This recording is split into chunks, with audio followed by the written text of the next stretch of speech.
Get ready for a powerhouse of inspiration. Principal Baruti Kafele. A highly regarded educator and a transformational leader, Principal Kafele has spent over 20 years in New Jersey's urban schools, making a lasting impact as both a master teacher and a turnaround principal. Under his leadership, the mighty Newark Tech transformed from a low-performing school to one of America's best, as recognized by U.S. News and World Report 3 times. A recipient of the prestigious Milken Educator Award, Principal Kafele is one of the most sought-after voices in school leadership and equity. He's delivered over 3,000 keynotes, workshops, and seminars across the nation, authored 13 books, including 7 ASCD bestsellers, and continues to empower leaders through his live-streamed AP and New Principals Academy. Please join us in welcoming the extraordinary Principal Baruti Kafele. And we are live. Good morning. Good morning, good morning, good morning. Welcome to week 245 consecutively of the AP and New Principals Academy. Let me see who we got here in this new year. We got a long list here, man. We got Constance Sherrod out of Pearl, Mississippi. I got to look on the map, Constance, and see where Pearl is. I'm going to do that today, too. AP Patrick Lawrence is in the building. Connecticut. Connecticut. And he said, yeah. Man, we had a strong week of Kwanzaa, man. If you didn't know about it or didn't see it, all 7 of those videos are on my Principal Kafele Facebook page, also on Twitter at Principal Kafele. What a week we had. Mona Obamolak. We got she's from Orlando, Florida. Nadira Coley. She's all Newark, New Jersey. Let me see. Warren Green's in leadership, family. Oh, so you're a Newark VP right now. Okay. You gotta let me know where you are. Dr. Rachel Edowekit, President, Maryland, NAESP, National Alliance of Black School National Association of Elementary School Principals, Maryland. She's the president. They might be still elect, I'm not sure, but she's gonna be in that seat for a while. We got Robin Snowden, Hadambe, and Happy New Year, and Hotep, I see, in the building. We got Takesha High, Virginia, Grace Castaneda. Where you at? Are you in Belize today? I need to go to Belize, man. I need to go there. We're gonna go there soon. Leslie Akintunde is in the building in Northern Virginia. Marsha Poe, San Diego. Hey, Marsha, I'm catching up to my emails now. I'm on it. I got an email list. It's that long, man. I took it down all week. I took it down from email, but I didn't take it down from working. Right. Where we at? Rodney Richardson, Hampton, Virginia. Chancellor Davis, Las Vegas, Nevada. I'll be there in 2 weeks. Tachika Truesdale, Atlanta. Vanessa Zeskin, Connecticut. Yolanda McKinney, Texas. Lysandra Brackens, North Carolina. Stacy Joy. Hey, Yolanda, I got to respond to your email too.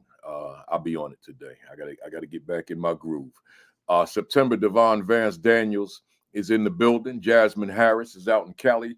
Good morning to you, and I always appreciate you and Marsha waking up early, and others on the West Coast, or even the Mountain Time Zone, or even the Central Time Zone for that matter.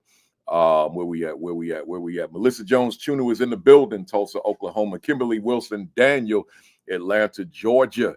Dot McKeever Jeter, Calumet City, Illinois. David Bell, Benton Harbor, Michigan. Where we at? I gotta read what Yolanda said. You'll know why in a second. She said, the newest book is such a good read. Oh man. My copy is tagged and marked up. Excellent. I'm gonna talk about that in a few minutes. I appreciate that, Yolanda. I'm gonna talk about that in a little bit. We got Stephanie Bishop, Milken, in the building. She's like she does a lot of the notifications now. Stephanie, I don't want to misspeak on your current titles. I won't say. I'll do that next week because I forgot the exact wording. Jacqueline Harriet, Nova Scotia.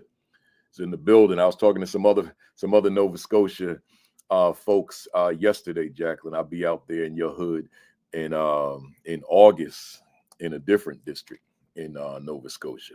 Kenyelle, that's Principal Kenyelle Williams is in the building. She joined us for Kwanzaa this week, man. She was powerful. OKC, Oklahoma City. Y'all beat my Knicks last night, man. And that wasn't supposed to happen because we were winning the entire game.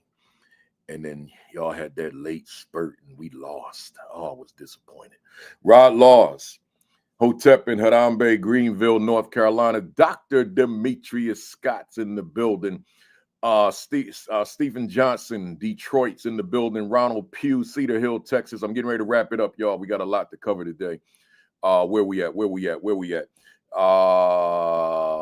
Dr. Joe Griffin, I was just watching you, sir, on Create and Educate. Speaking of such, Sean Hurt, 10 o'clock. He was dropping them gems as he always does. Facebook Live every Saturday morning, 10 o'clock, followed by Create and Educate with Dr. Sheikah Houston, Dr. Tammy Taylor. Their guest was Dr. Joe Griffin today. Yours truly at 10:55. And then on Sunday evening, 7 o'clock Eastern time, Facebook Live. My man, I'll be with him on Monday, all day at his school in Garland, Texas. Josh Tovar and his co-host, Dr. Madi Moreno. They were on with us, all of them, last Saturday, on the AP and New Principles Academy. And I'm gonna close it out with my man here, Michael Benton. Posted a picture with the new books. I was appreciative of that. So let's get started, y'all. For the rest of everybody, I see you. But we do have to get this time in, right? So hey, y'all, good morning. Greetings. Welcome to week 245, and as I say, consecutively, right, of the AP and New Principles Academy. And you know, I should also say with that, Happy New Year. Happy New Year to everybody. And I hope that this is your best year yet. For me, I'll be 65 this year. Y'all know I don't look it, man, right? I'll be 65 this year, but I ain't rushing that. That ain't till October, right? So we're gonna enjoy and ride out this 64. And you know, when I'm 65, because I've been sending these applications or I've been registering for the New Jersey Senior Olympics since I turned 60. And I never have time to train, and I don't want to go out there and not win the gold medal, right? In the long jump, because I know I can win. Like I anticipate it, I expect it, and I'm not going to do it this year because I'll still be 64 when the event happens in September. But on when I'm 65, I'll be in that Senior Olympics, New Jersey. We're going to bring a film crew. I'm already claiming victory. I'm going to get that gold. Because see, as a high school student, I was one of the top long jumpers in the state of New Jersey, right? So I still feel that it's in me. So, but we'll talk more. We got like over a year to talk about that. So anyway, let me do my announcements. First, shout out to the city of East Orange, New Jersey. On the 5th day of Kwanzaa, NIA, they had their annual Kwanzaa program and saw it not robbery to bring the host of the AP and New Principles Academy, yours truly, and I delivered the keynote address and just had a good time being back home. That's the city that raised me. So being back home in East Orange. Shout out to Black Educators Rock, myself and the CEO of Black Educators Rock, Dr. Melissa Chester. We did 7 days of Kwanzaa. I missed 2 days because I was speaking. No, one day was my mother's birthday. So happy birthday again to my mother who turned 90. And then the other day was when I was speaking in East Orange at the Kwanzaa program. But I was on for the other 5 days. And you talk about developing an agenda, you know, questions, you know, inviting guests, 3 or 4 guests every night and writing up agendas like I do for Saturday. I spent 3 hours a day working on an agenda. I'm supposed to be taking it down, man. I ain't taking it down. I was working. Right. But and that's not the boast. I'm just telling you the reality to make that Kwanzaa program work, you know, in conjunction with my partner, Dr. Melissa Chester. So shout out to that. Shout out to Principal Center Radio with Justin Bader, man. He interviewed me yesterday on my new book or the other day. Might have been yesterday. I don't know. One day. But shout out to Principal Center Radio, Justin Bader. Shout out to Jimmy Casas his podcast, The Interview Chair. He interviewed me, I think it was yesterday. I don't know, yesterday, day before, whatever it was. We had a good interview, and that'll be, I think he's going to put that up tomorrow, right? So, and also on the new book, among other things. So shout out to them. To the first timers who are on here, maybe some of you are here because of my guests. You know them. That typically happens. Shout out to you, and let me welcome you to the AP and New Principals Academy. But do know that I don't want this to be your last time, right? This will be your first time. There are 244 sessions that you did not see. So just go to the YouTube channel, AP and New Principals Academy, and binge watch the 244 sessions that you have not seen if this is your first time. I'm sure that you'll find that it's beneficial for you. You know, based on my YouTube investigation, we are the top principals. I don't want to say academy, just resource for principals on YouTube. So that means the entire planet as it relates to YouTube. So you know, go onto the channel and check it out. See what we have to offer. There's a lot there. A lot of people tell me, they say there's no university course they've ever taken that measures up to this academy, right? The only difference is I wish I could give you all assignments and research papers to write and all that kind of stuff, but I can't, you know, obviously I can't do that. But we just try to provide you with very good content to make you that much more effective at what you do as a leader. So again, if you're a first timer, go to the YouTube channel, but make sure that you subscribe. That's important. Subscribe. Let me keep saying it. Subscribe. We got 23,000 subscribers right now. That's a good number. That's a great number. But the fact of the matter is, I want to be at 100,000, right? I want to be at 100,000 just based on the number of administrators that are in America, right? Or even beyond the shores of America. So hit that subscribe button. Then once you hit that, it'll give you an indication to hit the notification bell. So hit that as well, right? That way you're informed when we go live, right? So subscribe and then hit the notification bell.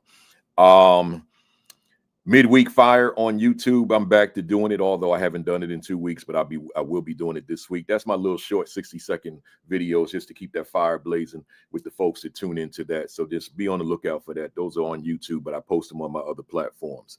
My School Leadership Institute, which I'm calling my Instructional Leadership Institute this summer. We'll be in Raleigh, North Carolina, July 15 and 16. Come on down to Raleigh and join me. Go to principalcafele.com, scroll down, and where you see Instructional Leadership Institute, there's a link there. Just click it. It'll take you to Eventbrite, register, and I'd love to see you in Raleigh. We're going to be talking instructional leadership for 2 whole days, 9 to 4.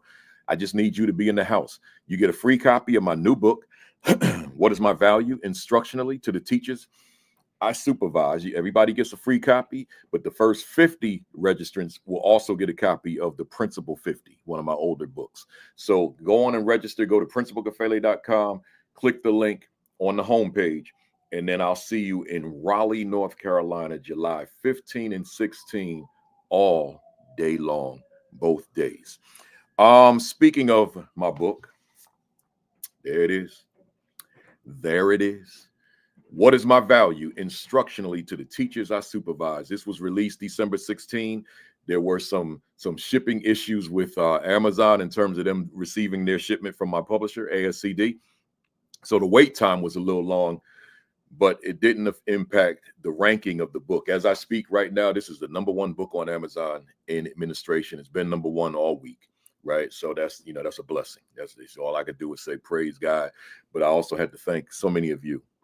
I guess I can say thousands of you because a few thousand have been sold already, and it just came out December 16. So if you don't have a copy, get yourself a copy. Like don't procrastinate, because the reviews I've been receiving from people thus far, I'm trying to say 2 things at one time. So far, people are saying the book is amazing.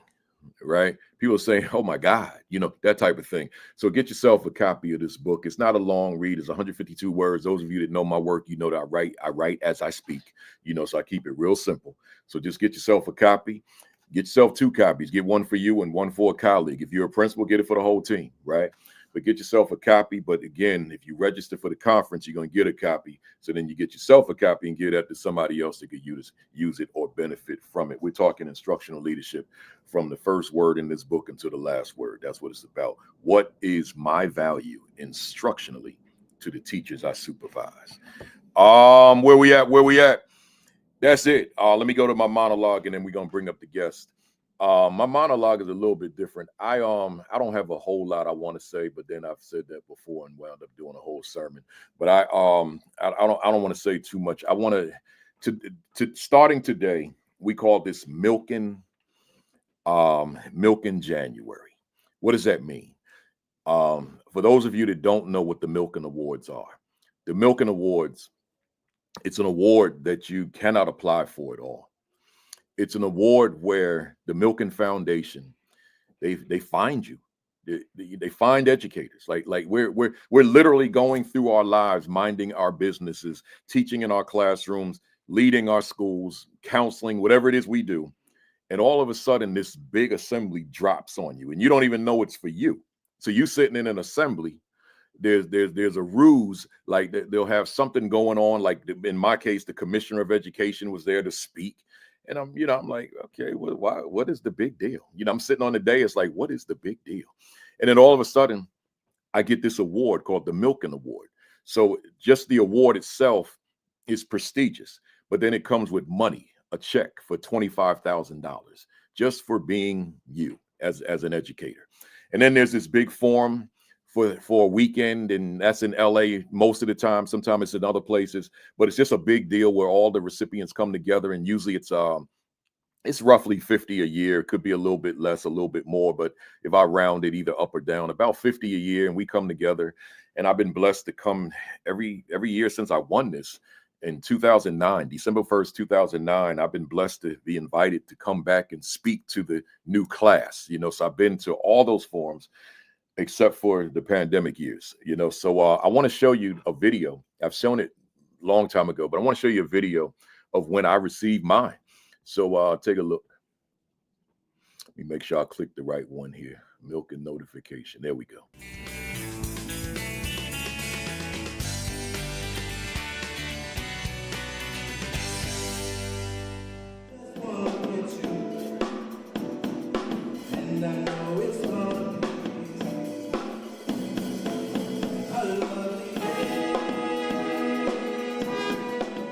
There are lots of jobs that people used to do that are now done through technology. And so as the demands of the workforce change, we need to make sure that the education that all of you receive prepare you to be successful in that 21st century workforce. When I was in public school, and it was a few years ago, I was very fortunate to have many outstanding teachers. They prepared me well to take advantage of life's opportunities. Now, in our nation today, we do so many things well, but one thing we don't do well enough, and that is support our talented teachers. We need to find new and creative ways to offer more powerful career opportunities for educators. We need to make the pay equal to the importance of the job. And we also need to do another thing, and that is we need to celebrate and recognize the good work that our talented teachers do. It gives me great pleasure to present the Milken National Educator Award to a truly exemplary educator, Hailey.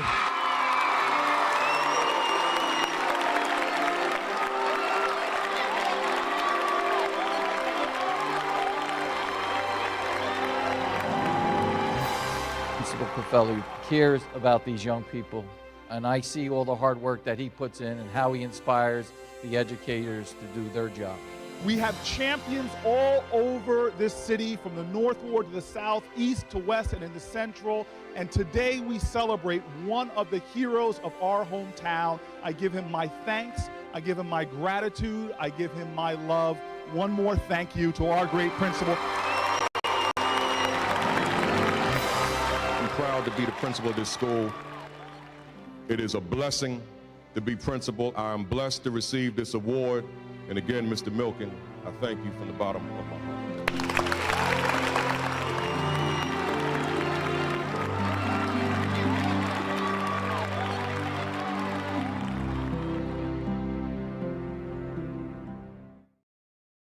What a day that was. December 1, 2009 in the morning. I will never forget it. I said I wasn't going to share too many words, but I have to say this just for somebody out there that may need this more than anything else that we may offer today. I was in a previous district. You heard me reference East Orange, New Jersey, where the Kwanzaa program took place last week. Well, I'm from that city. I claimed that I was born there, but I actually was born in Orange next door. But I lived in East Orange all my life until we moved to another part of the state later on in life. So I went back home to be a teacher, and I was teacher of the year there. The building, the district, the county, and New Jersey State finalist teacher of the year. Then I became an assistant principal there. Then I became a principal there, and we did a lot of big things there. But then I ran into a problem. I ran into conflict with a superintendent, and it got nasty. I was suspended.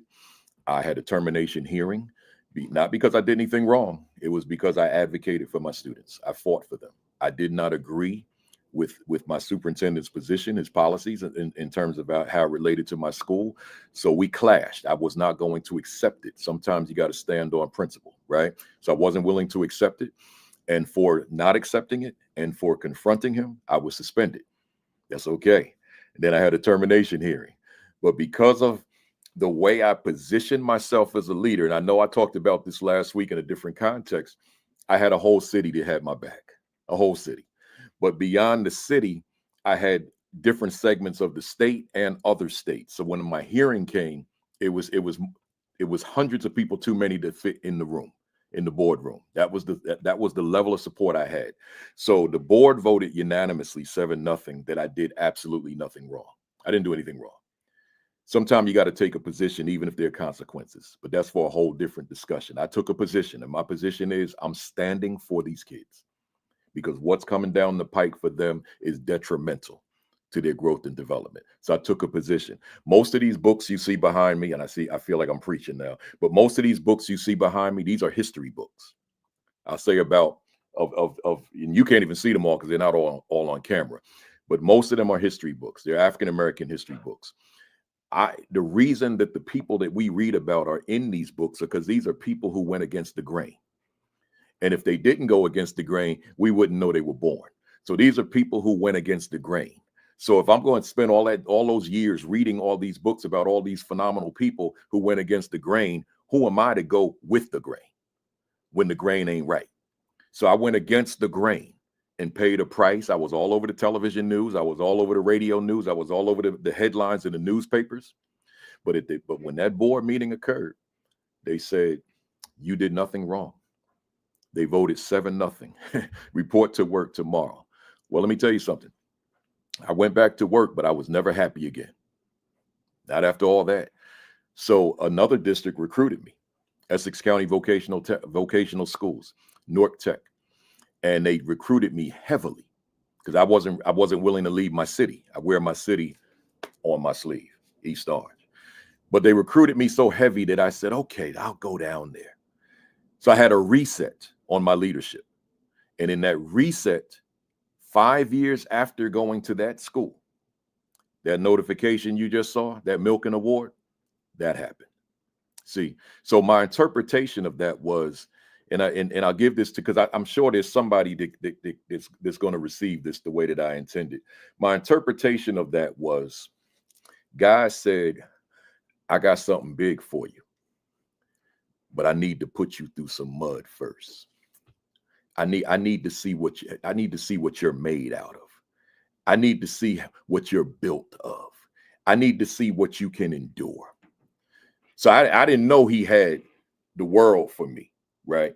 In terms of the work I do now. I didn't know what it was, but I went through that. I came out of it smiling, and then I transferred and went to the next district.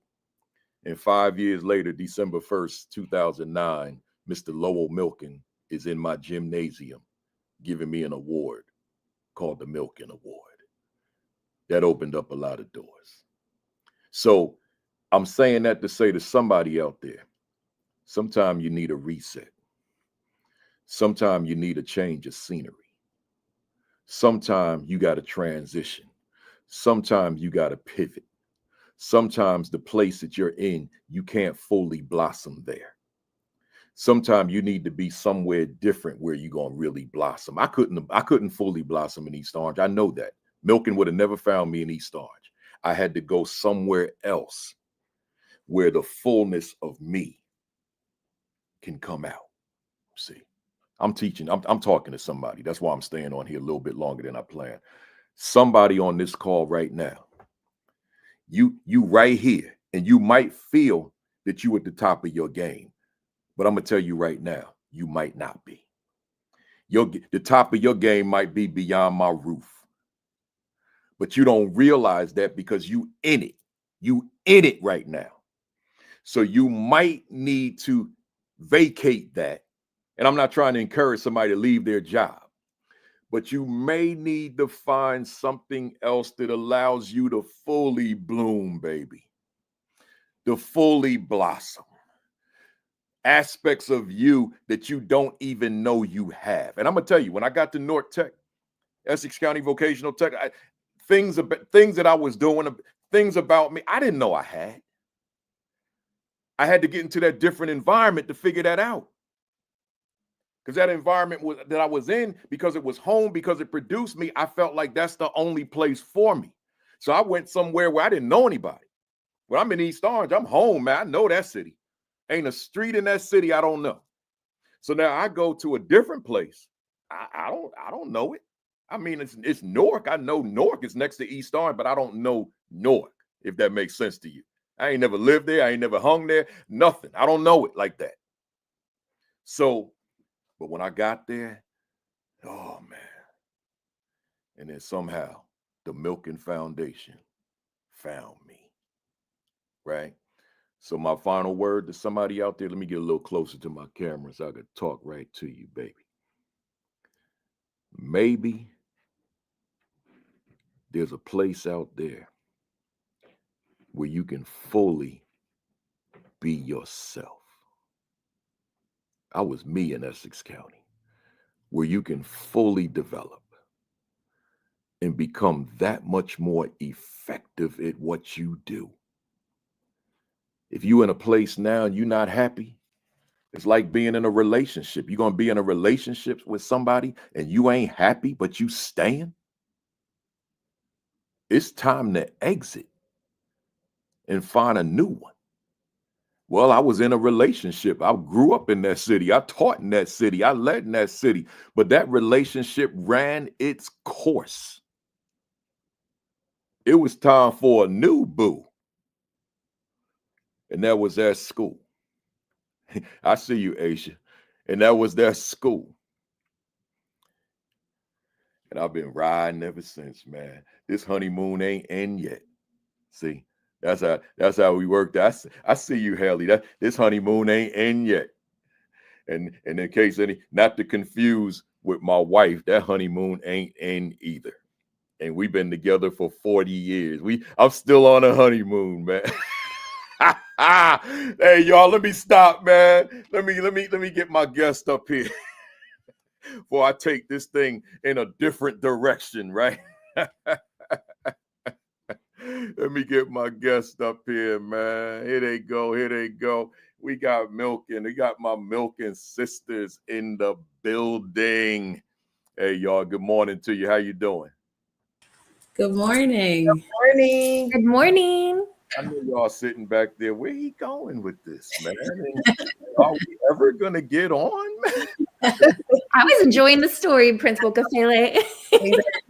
We seen him speaking Milken, and he could go, man. Hey, Stephanie Bishop, I know you back there somewhere in Milken land saying, is he gonna bring up the guest?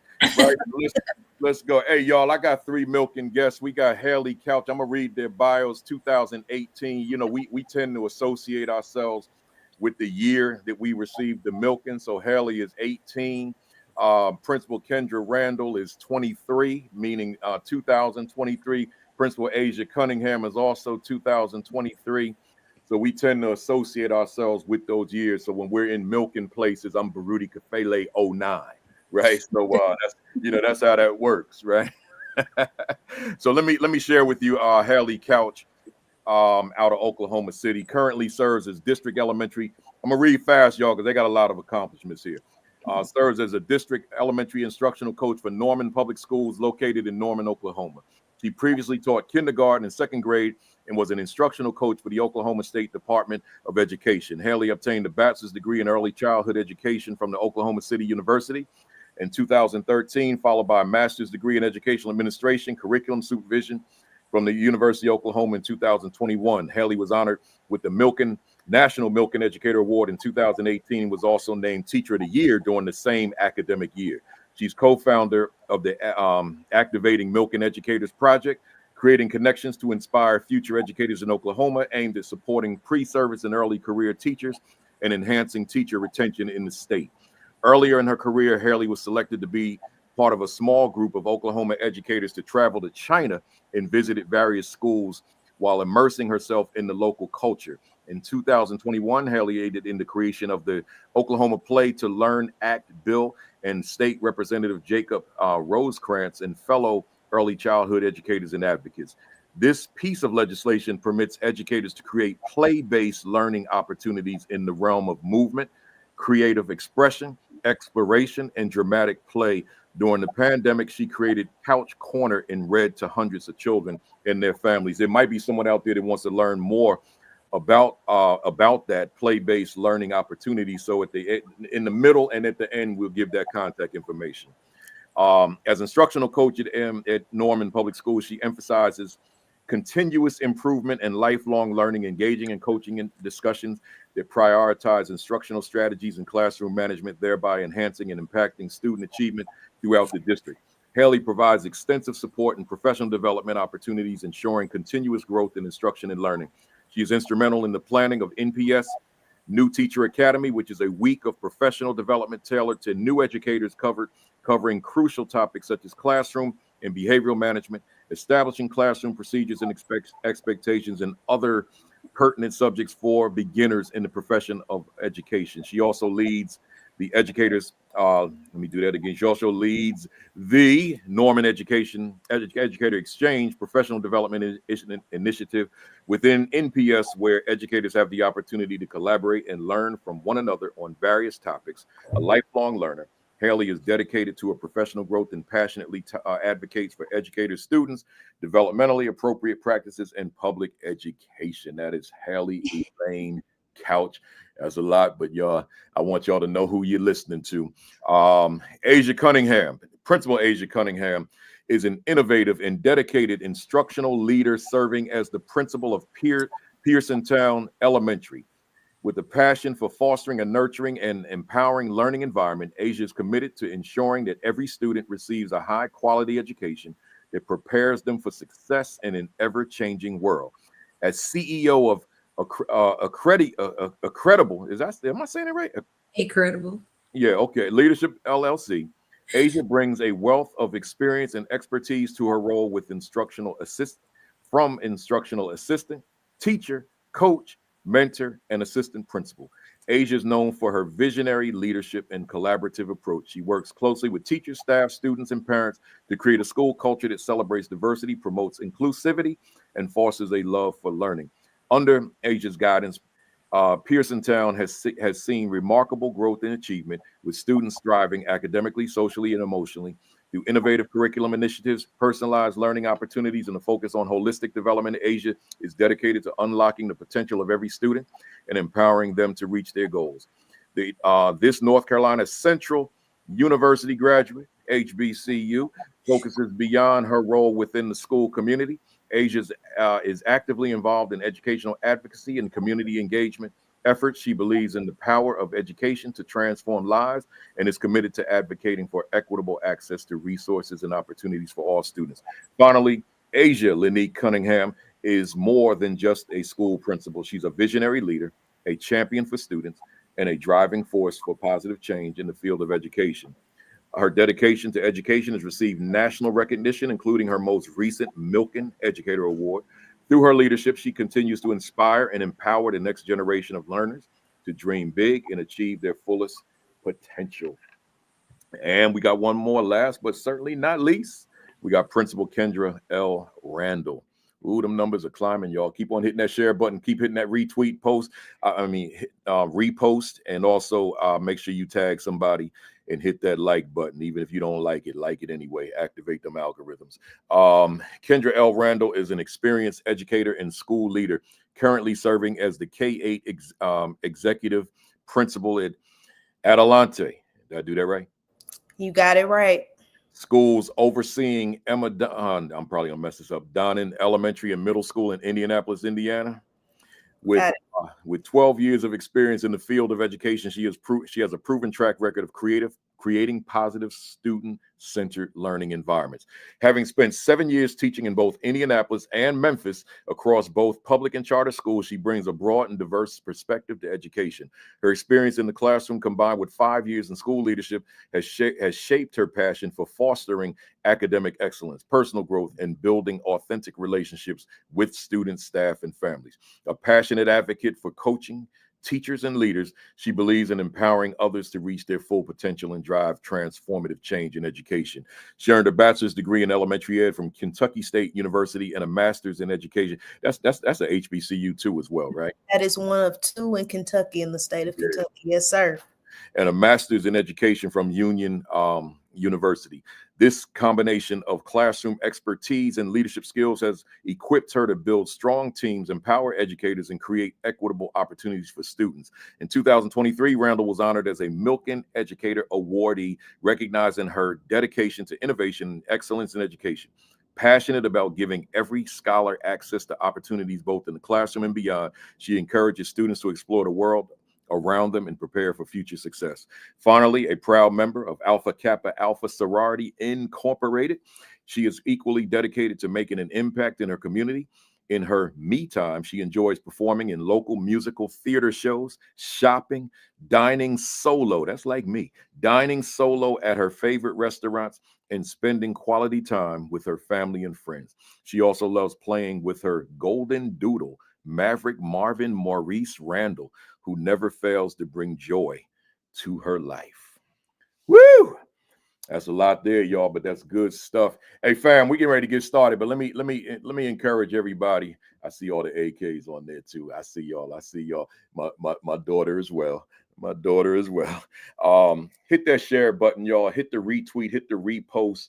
Tag them Facebook leadership groups.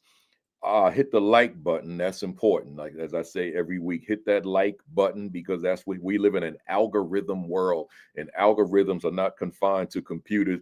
Our world is an algorithm world. So just make sure you hit that like button to let the algorithms know that we are here. I want to start off with you, Hailey. The Milken Award is, as we know, is a very prestigious award. Many will say it is the top award that you can receive. It's also known as the Oscar of educators, right? So it's spoken upon at that level. When my question to you, and I'm going to ask all three of you the same set of questions here, because I got a 3-parter for you. When Hailey, when the dust settled, when the media left, when the dignitaries left, when staff and students left and all the fanfare was gone, and it's just you away from your family, when you found that quiet time, maybe driving home, what were your reflections of that moment and that day? Oh, Principal Kafele, such a good question. Honestly, when I was watching back your video, it literally brought back all of those memories and those special moments too for me. Almost 7 years ago, I cannot believe it's been that long. It feels like yesterday. I can recall back every moment of that day of October 23rd.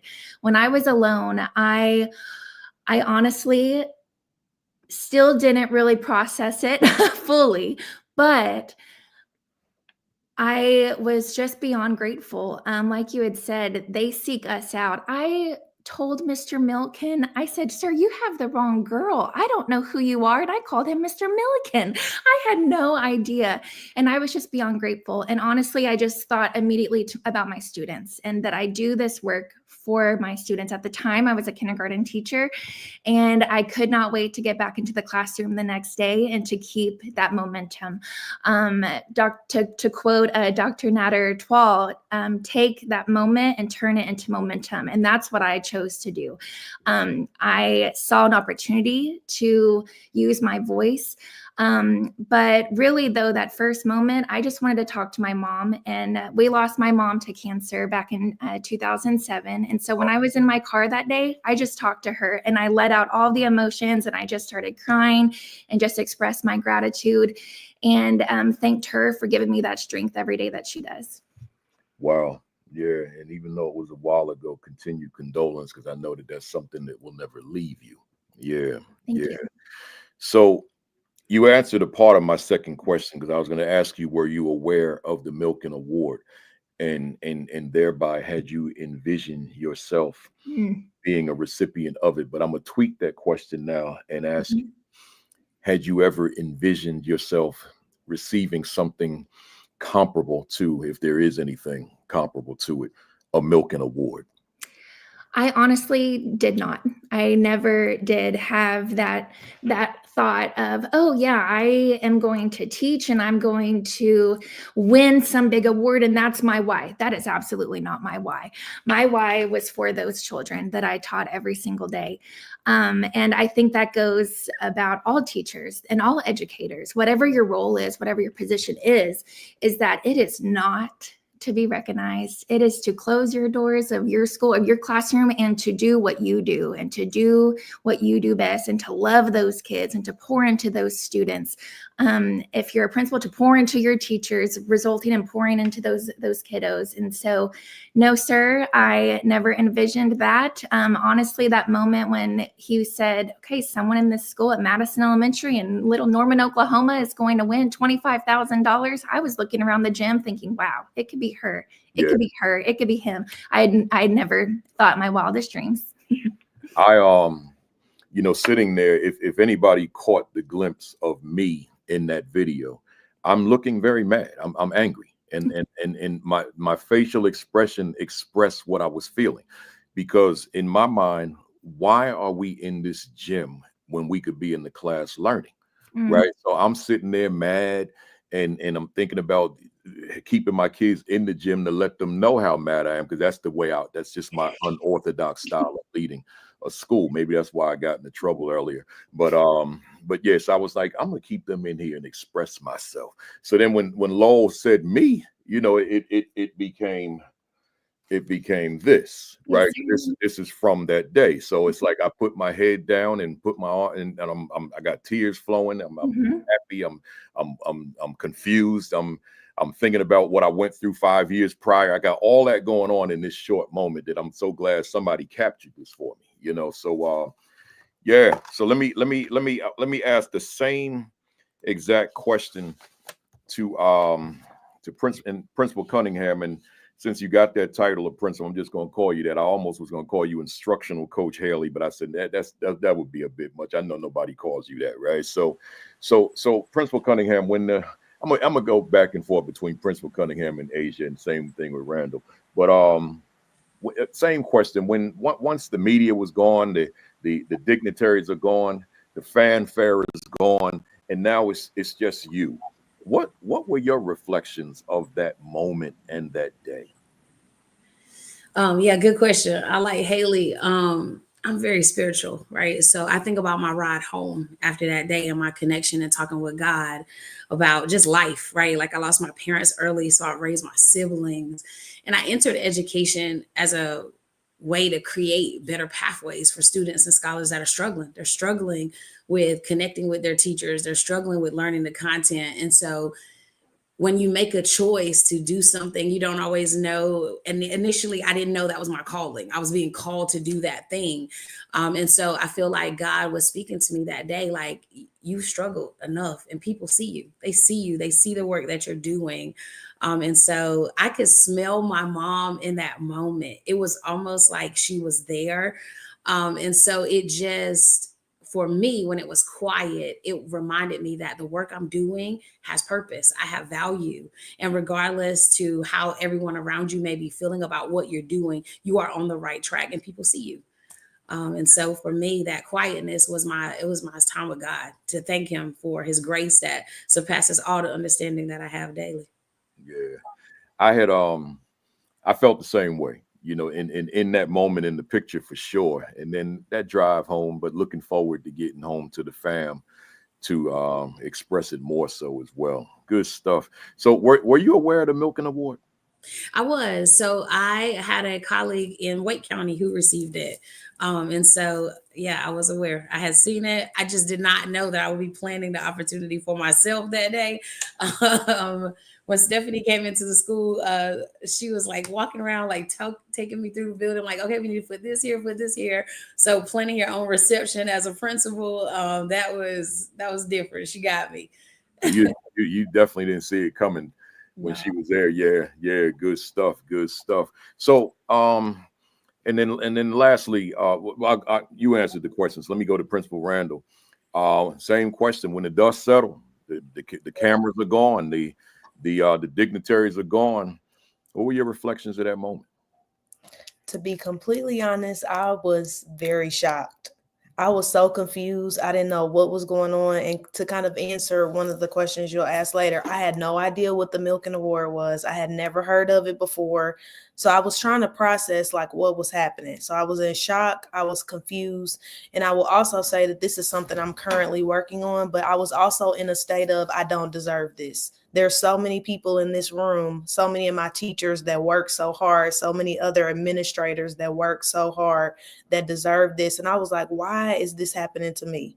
Why is this happening to me? So really just having that conversation, kind of similar to Asia, of just talking to God, like saying, what is going on? I was also in a state in my life too, where I didn't really know if I was going to be at that school year. And so there were just things that I was also just reflecting on. And, you know, you work so hard sometimes and we beat ourselves up, especially as leaders, just about different things that you face as a school leader from day to day. And I think the most powerful moment in all of that was the conversation that I had with my mom on the phone when I got the chance to call her, and her kind of reminded me. She sent me a devotional that morning about persevering and pushing through. And when she got on the phone, she said, now, how did I know to send that to you this morning? And she reminded me of whose I am and who I belong to, and that she sees me, and other people see it. And she's glad that other people could see it too. So I was completely just in shock. I was just questioning myself, like, what have I really done that much? Have I really made a true impact? What is this? What's going on? So a lot of questions, confused. Yeah, that was my honest reflection. Wow. That's powerful stuff. The three of you, good stuff. Hey, Hailey, the three of us, there's a lot to us, right? But then there's this educator side. And even with the educator side, there's a lot to that. But as a broad question, as an educator, who is Hailey Elaine Couch? As an educator, I strive to empower other educators every day. My mission in life, and I feel like my calling, is to uplift those around me. And I think that can be personally and professionally. On that professional side, truly just pouring into teachers who are then going to pour into our students. And that is what we want, right? That is our number one goal, and our mission for educators is to ensure that all students achieve their fullest academic potential. And so that starts with our teachers in the classroom. And so I have the deepest, greatest honor. I'm so thankful to be an instructional coach. And I have the privilege of traveling to so many elementary schools in my school district. There are 2 instructional coaches, and we split 17 schools. And so me, Hailey Couch, as an educator, is going into classrooms, celebrating the successes, showcasing and highlighting teachers' growth, and pouring into them and supporting them. Honestly, just giving support instructionally, behavior, engagement, classroom strategies, all of those things that make that teacher who they are. I just support them, and I am behind the scenes, and I couldn't love it more. What a beautiful thing, in that instructional coaching capacity, to help a teacher, assist a teacher, facilitate the process of a teacher becoming phenomenal, extraordinary. We're going to talk later on. We're going to talk a little bit more specifically about your role in that capacity. But what a beautiful thing. Principal Cunningham, again, there's a whole lot to all of us. But if I could compartmentalize you to the educator, who is Principal Asia Cunningham? I think for me, the biggest part is I'm a leading learner, right? I pride myself on putting myself in the spaces that I'm always continuously learning new things about the field of education and how it works, and how to ensure that we're creating pathways within the system that allows all students opportunity to thrive in whatever area it is they want to do in life. And so with leading learner comes building of other leaders. It comes the opportunity to reach my hand back and pull leaders behind me and ensure that anybody in whatever role that they're serving in within the educational platform, that if there's an opportunity or space where I can help enhance their role to change the life of a child, then I will stand 10 toes down on it. I want to be a part of making sure that educators feel comfortable in their current positions and roles, and knowing that that's where you are today may not be where you are tomorrow. And so making sure that we advocate how we are leading in our system. And I think about DPS, I love me some Durham public schools, advocating for what's right for our kids in our urban district, and knowing that we all have the power to change it. And it's okay to do it differently. It's okay to look differently than what traditionally has happened in our school systems, especially if you want to do something differently. I grew up in Warsaw, North Carolina. I think about how many people make it out of Duplin County and are successful. It was because of our teachers. Our teachers, my 5th grade teacher, I think about Betsy Fiedler. She saw me as a student. She got to know me as a student. She knew my family. She knew what was happening with me on the weekends. She knew areas of weaknesses that I have. And so as a leading learner, I take that with me as I interact with other colleagues. I learn how they are growing. What are they doing to create change? And then how can I support making sure that's happening across our school district and inside of our classrooms and in our school. Love it. And you use that word that it's just one of my Mount Rushmore of words in education, advocate. And because when I think of that word advocate, I'm thinking about a fighter, somebody that's fighting for something or somebody. And when young people and staff have an advocate at the leadership, at the helm, it just raises the probability of a school that's going to be successful, right? I want to know that I got somebody fighting for me, right? Not just somebody that's supervising me, right? So that matters. And Principal Randle, again, there's a lot to us, but that educator side, who is Principal Kendra Randle? Yeah. Great question. I'm definitely an evolving leader and an evolving learner. I think one thing is very similar to what Asia just talked about, but just constantly learning new ways to lead. That has become who I am as the educator that I am today, because I started off as a teacher in a classroom, never thought I would leave. The one job I said I would never do was be a principal. I said I wanted to be the 40-year teacher that had been teaching for 40 years, teaching elementary school. And this is the one job that I said I would never do. And when my boss asked me to take over and transition, I actually told him no. And he said, well, how are you going to say no if you haven't even tried it yet? And I was like, well, you make a good point, because I say the same thing as well. But just there were doors that were opening that I was able to just walk into, and it didn't make sense. And with that, I have become a person or individual just in my professional career and personal career as well, that I'm constantly learning. I'm an educator, but I'm constantly learning of new ways to teach. I'm learning new ways to be a leader. And I think the biggest thing for me that I always say about what my students, of what I want for them, is now true of what I say for my teachers, because now my teachers have become my babies. And just giving them access. Access is like the big word for me.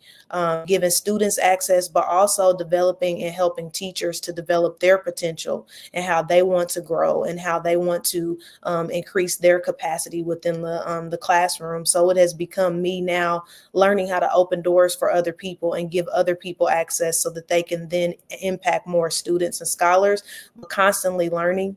And also, as an educator now, not being afraid to make mistakes and being, unapologetic for who I am and the things that I stand on and believe as well. But all of that has taken time. And that's why I said it's just a constant evolving of me as a leader, as a learner, and just constantly learning each and every day. Love it.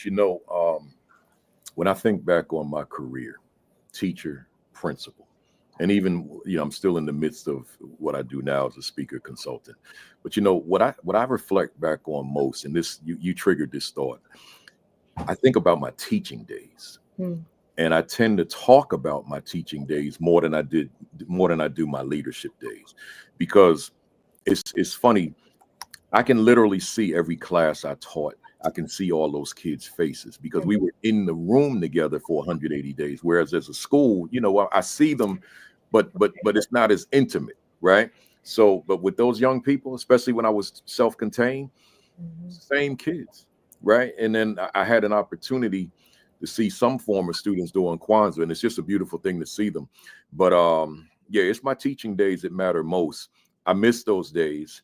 There's sometimes it's like way back here, but it's sometimes like, why don't you close your career back in the classroom? It's not going to happen, but it's a thought that I have from time to time, right? But let me keep going. Let's get into some things here, y'all.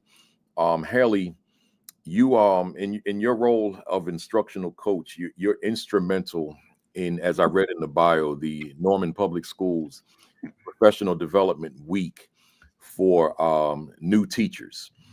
And they're exposed to a variety of different things, activities, skills, etc., during the time that they're with you and your team.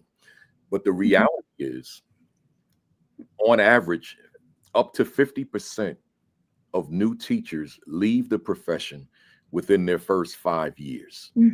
That's a lot of people, because I'm in a lot of those rooms with these new teachers, and I'm like, wow, there's a lot of y'all in here. And then I'll say to them, hopefully you're not a part of this statistic of 50% leaving within year 1 to 5.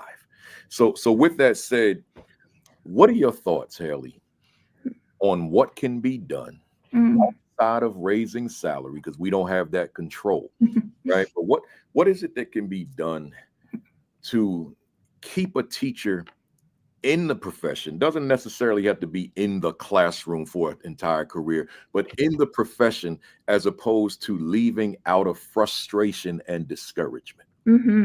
Absolutely. Giving them the support that they need and that they deserve to be successful. I believe that every new teacher, every early career teacher needs a mentor, but it's more than need. They deserve it. They deserve a mentor. They deserve someone to be able to go to and have that point person and to just ask those questions, the small questions and the big questions. So first and foremost, give them a mentor. In my district, Norman Public Schools, we are very, very fortunate of having an incredible mentoring program that I got to help create, along with my incredible, I can't say that enough, instructional coaching teammates and our supervisor, Sarah Seymour. And we created a training for our mentors that we give in July, and it's a full day, and we talk really about what mentoring is, what that looks like, so they can be successful in return to go mentor their mentees, their new teachers. And so our instructional coaching team, we created conversation logs, for example, and it goes along with the phases that those teachers go through: anticipation, survival, all the way to that anticipation and reflection phase. And so those conversation logs align with those phases that teachers go through. And so pouring into our teachers, pouring into our mentors, I have the opportunity to overlook a lot of our mentors that mentee our new teachers that we coach. And so that goes into our coaching cycles as well. So I would say give them a mentor and then give them an instructional coach. That allows teachers to have that space and that freedom to truly be vulnerable. Because a lot of the times we're seeing those teachers that you're saying, Principal Kafele, of that they're leaving 1 to 5 years because they're not feeling supported. Maybe they're not feeling seen. They've expressed that they don't have a voice. And so that is one of the beautiful pieces of my job, is to give those teachers that voice and to be that safe person and to be that safe contact. And so thinking about listeners right now, if you're an aspiring assistant principal, if you're an aspiring principal, if you're a current leader right now, if you're a current instructional coach, think about, does that teacher have a safe person? Does that teacher feel like they have a contact in your school building, whether it be you, whether it be a mentor, whether it be a coach, of who they can truly authentically be themselves and to ask those questions that they may feel really nervous about asking. They sometimes, I feel like we see that they don't know what they don't know, right? And so that's also when we pour into and giving those professional development opportunities, which we'll talk about later, I'm sure. But giving them that person to help build their confidence, validate their strengths, and to celebrate those little successes along the way. I think that's a key word there, big or small successes, right? Celebrate those growths, celebrate that teacher and what their strengths are, and then help them reach their fullest potential. And so with those coaching cycles that I have the opportunity to perform, we have that identify phase. And so we help that teacher assess their current reality in their classroom. And we really guide them to reflect and to think about their goals that they want to focus on. And then that learning phase, we go in and we model and we give those teachers the opportunity to learn, right? That, I think that is something that we have to talk about, is that those teachers 1 to 5 years, if they're being stagnant in their craft, they're going to be bored, or they're going to be like, well, I guess this is it. And maybe they'll go move on and do something else, and they're not feeling fulfilled. So helping them learn and to grow into their craft. And we're the models, us leaders. We are those models of that, the lifelong learners, like Kendra and Asia have mentioned. And then the improve phase, help them improve, help them feel successful and be proud of their work. I love it. I got a follow-up for you. And, I just noticed, I'm not sure about Principal Randle, but I could see with Hailey and Asia that you have your pins on, and I forgot mine. We're going to throw that on right now to the fam out there. See, we got these gold pins. Let me go get mine. And last year when I had Natter and Wade on, they had their pins. I said, oh my God, I forgot to put my pin on. There we go. Got my pin, y'all. Yes, So I want to ask you a quick follow-up, Hailey. Mm-hmm. The pairing of a and this is for the fam out here. Got a lot of new folks on here. The pairing of a mentor with a mentee. Yes. That's a delicate situation. And you and I know the difference between the success or failure of a teacher that has a mentor could be the mentor, Mm-hmm. right? Because if that's not the right person for that mentee, that relationship can be a disaster. So Mm-hmm. talk to us about the significance of having the right mentor with the right mentee. Absolutely. You have to have the right person. You, as a leader, ensure that you are mindful of those pairings and thinking about, okay, does this make sense? Does this make sense? Do we think personalities are going to correlate? Are they going to enhance the relationship? Are they going to truly be the correct person? And it's nothing about, it's nothing against that person. It may just be that partnership, right? And just thinking about that intentionality of those pairings. They could be a phenomenal teacher, but if their heart is not into mentoring, let's not force that. That is something that we cannot force. And so first of all, thinking about, okay, does this person want to mentor?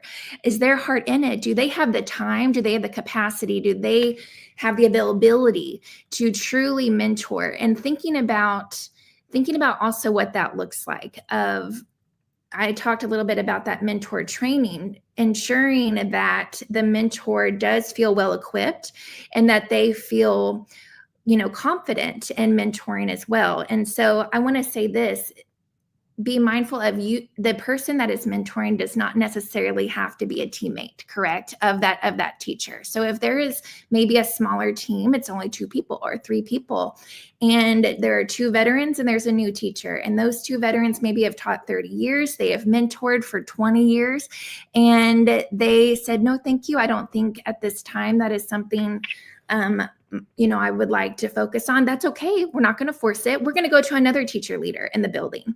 It does not have to be that the same team. It's okay.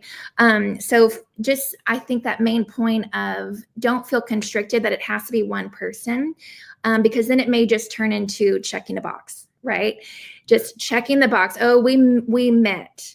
I really truly mentored for a couple hours on this day.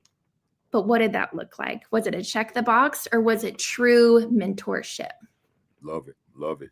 Let me go to Principal Cunningham. Asia, your bio, Asia, indicates that you were committed, and I used this word before with you, committed to advocating for equitable access to resources and opportunities for all students. I want to read that again just for the sake of the fam out there, that you are committed to advocating for equitable, there's that bad word, equitable access to resources and opportunities for all students. I read that twice here, and I probably read it more times when I was preparing, right? Because it stands out for me in a lot of ways. So I want you to, Asia, give us a sense of what your advocacy looks like when you say it, and I get it, but then what does it look like from the vantage point of a principal, and what does that entail? Yeah, good question. For me, I think I'm gonna go back to my principal internship. Actually, I'll go back to the classroom, like just being a teacher, thinking about looping with my students. I taught 3 groups of students my whole career. And I loop with those students because I learned who they were and who their families were. And oftentimes when you are a strong teacher in the building, you're giving the students that people deemed you can't reach them, right? Like just the people have decided that these students are tough to reach. They're maybe talkative. They're disruptive to the learning environment. They need these additional supports. And so when you find the formula with those students that people have deemed can't make it, it looks like saying, here's how they can make it. Here's what we need to help them make it.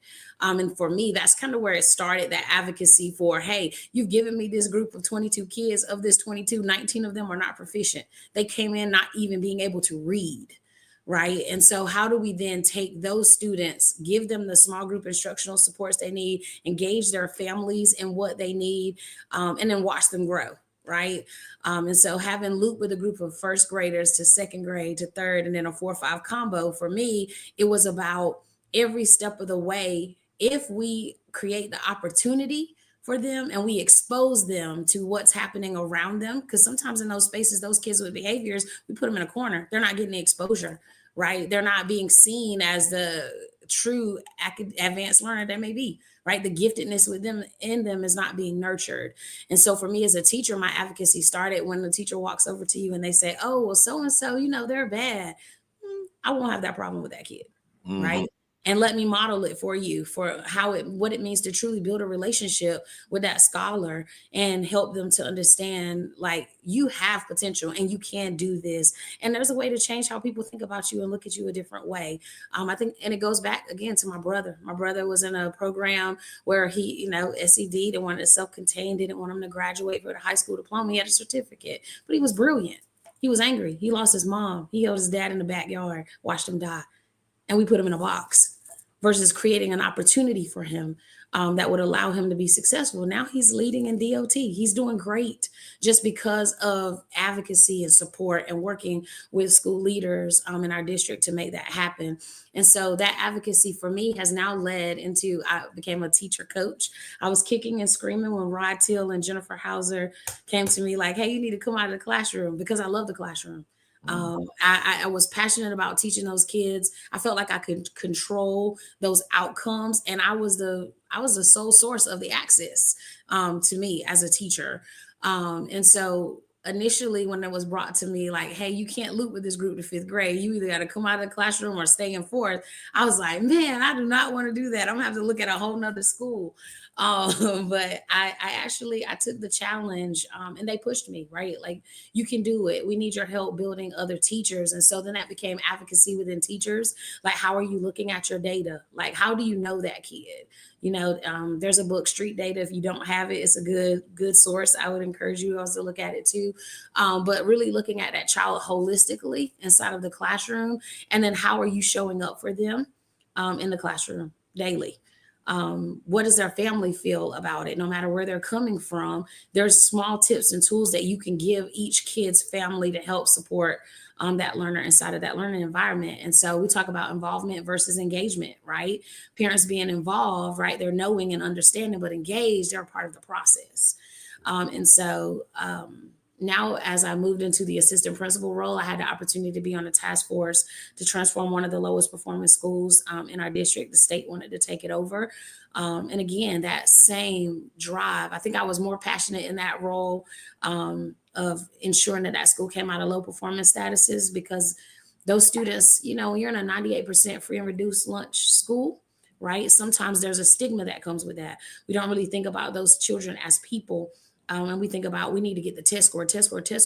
We needed to build culture. We needed to build culture. We needed those families and those students to understand and be seen and be heard. And so it excites me that school is now thriving. Was interim there. I moved into principal seat at a choice. It was tough. My first principal seat was a ride. Much like Kendra, it was just like, am I doing the right thing, right? Because when you push against a system that has always been one way, it's hard. It's that advocacy and how you know what needs to happen for children, the work that you have to do in that environment. Sometimes you're not favored. Right. Making sure that teachers show up with their lesson plans and they're maximizing that instructional time, you're not favored. And then they get that taste of success. And I feel like there's where I found the love for watching that teacher light bulb come on, when they realize, oh, like, I can do this, like, I'm in control of it.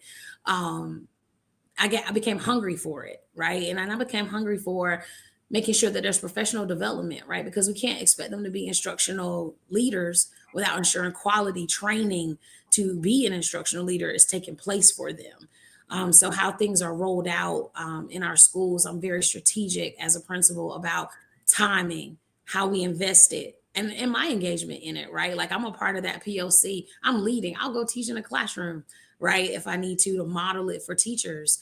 And so for me, that advocacy, there's not really a formula for it. It's whatever is needed at that moment to ensure all the students that I'm serving or the teachers that I'm serving get what they need.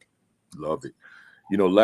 Last Saturday, sitting right here on this platform with a different set of guests, during my monologue, I was talking about the lack of advocacy for me when I was in high school. And most people that watch this program, this academy know, I'm a 5-year high school student. I'm 4 different high schools, failure in all of them. Just head not in the game. Not that I don't have not that I didn't have the ability. Just I'm dealing with my own stuff. So, and then 5 years of nothingness before I got serious about life and going on to undergrad school. So folks know what I've done since then, you know, whether it be the books, the teaching, the schools, the awards, the whatever. But that other part, they'd only know if I told them, said it in a presentation or word of mouth or whatever. So when I did the monologue last week, that Holy Ghost got in me, and I got loud, and I started shouting live, and I had to take the glasses off and wipe the tears, right? Because it's not like I don't think about it. I think about it every day because of the work I do. But something about presenting it last week live, it got in me, right?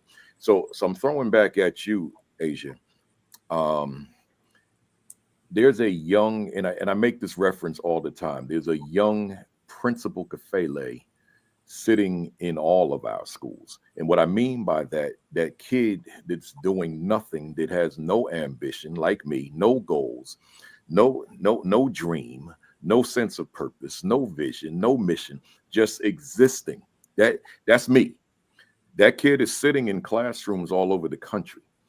My question is, it's a difficult question, but I still want to throw it at you because you Milken, man. You can handle this, right? How do we help a teacher to identify young Principal Kafele?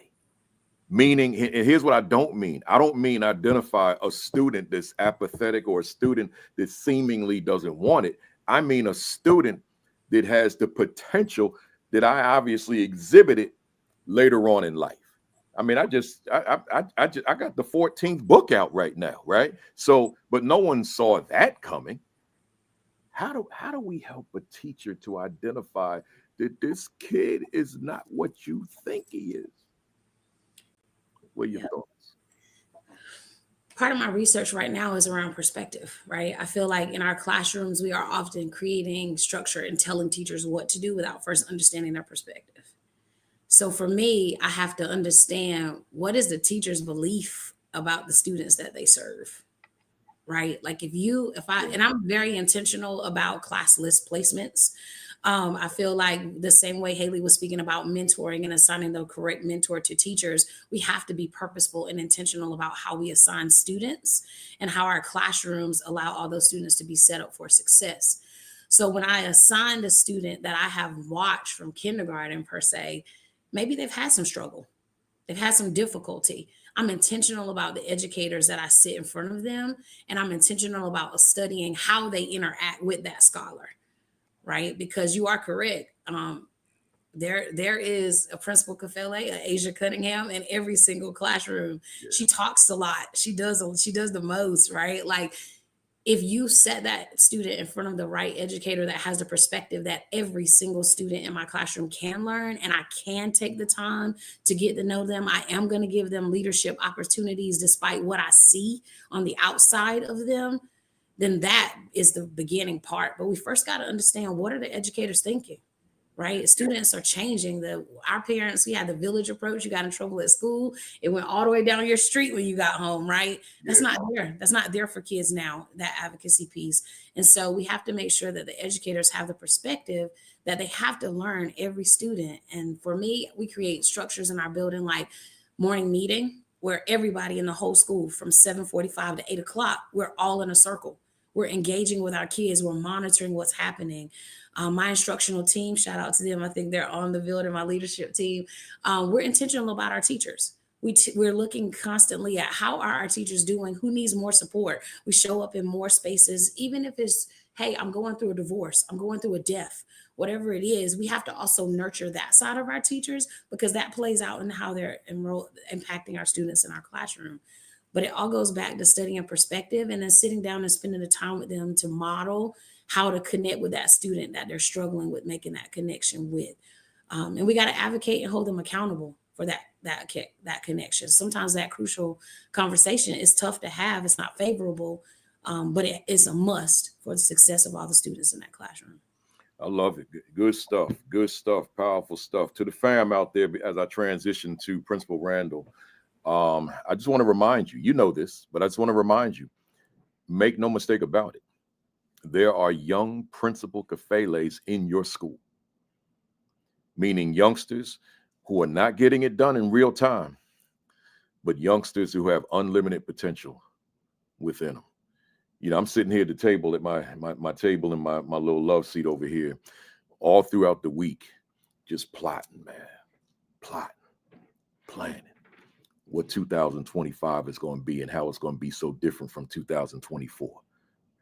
But simultaneously, I'm thinking about that kid who could never imagine like that.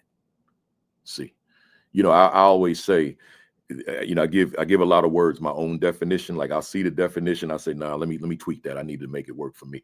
I say success is the ability to live one's own life on one's own terms.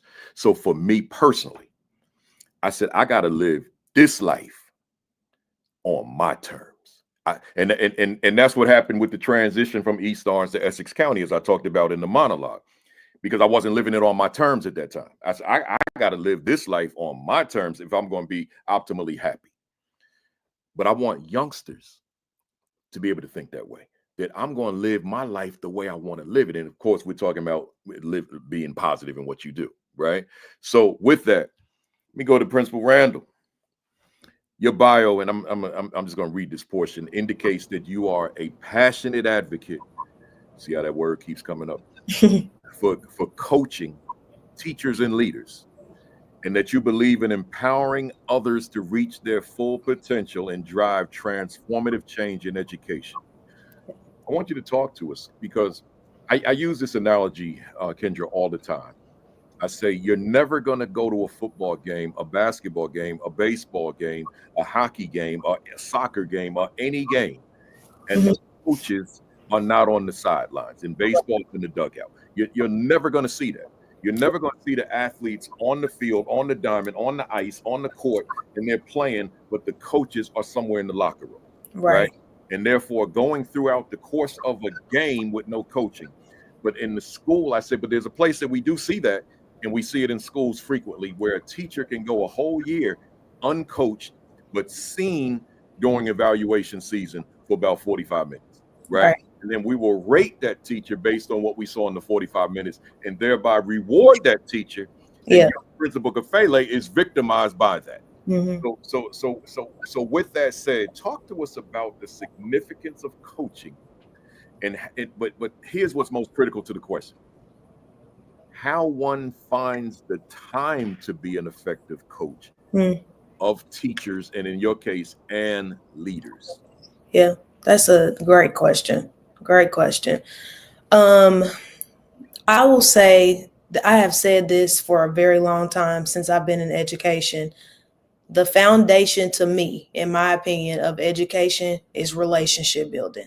You cannot coach anybody. You cannot teach a room full of students until you have become vulnerable and you are open to building a relationship and they see you for who you are authentically, because kids can smell fake from a mile away.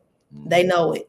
And then as adults, we don't trust easily. So we cannot expect kids to have a teacher walk in the classroom and they immediately start trusting them. You have to build a relationship. And I think that the same exact thing is also true when it comes to coaching teachers and leaders. You cannot coach anybody until you have built an authentic relationship with them.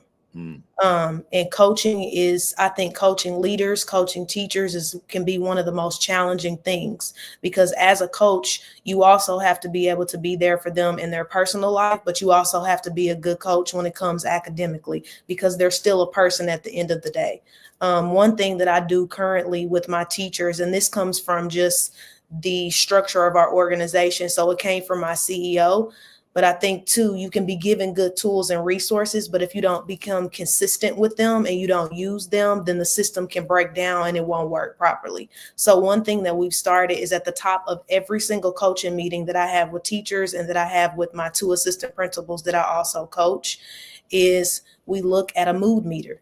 And we say, where are you? That's the first thing we do. I do a personal check-in, because now I need to know how the trajectory of this meeting is getting ready to go. Because if they tell me I'm feeling fearful, I'm feeling anxious, and I feel disappointed, then we need to dive into that before we start saying, okay, what room are we going in? What teacher are we going to go see today? What's their last action step? Before I get to that, how are you doing?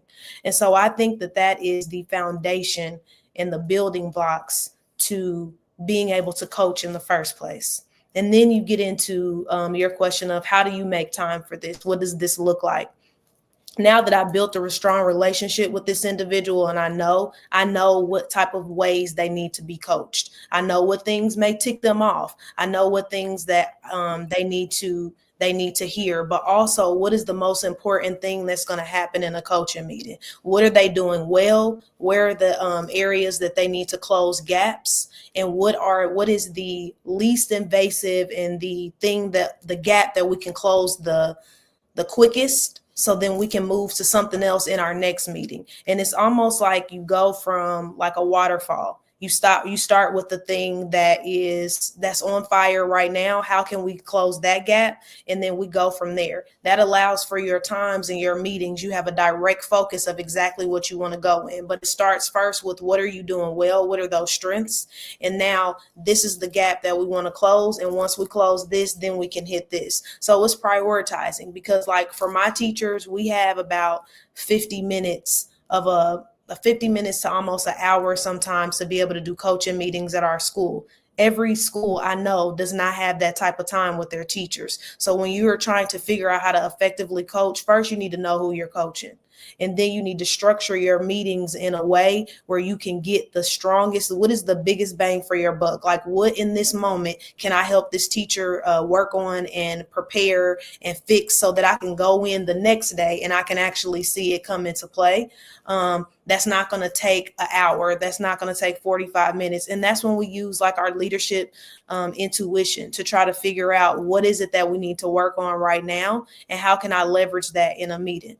The other biggest thing that I think I've learned as a leader as well now too is the things that teachers are struggling with. You got to practice it sometimes. I can't tell you how many times I've had to, as a leader, have difficult conversations, and I'll have to practice them with my boss so I can say, no, I don't need to say that. Like, no, I need to say it this way. But practicing before I go into doing those things instead of just jumping in and saying, all right, here's what we're going to do.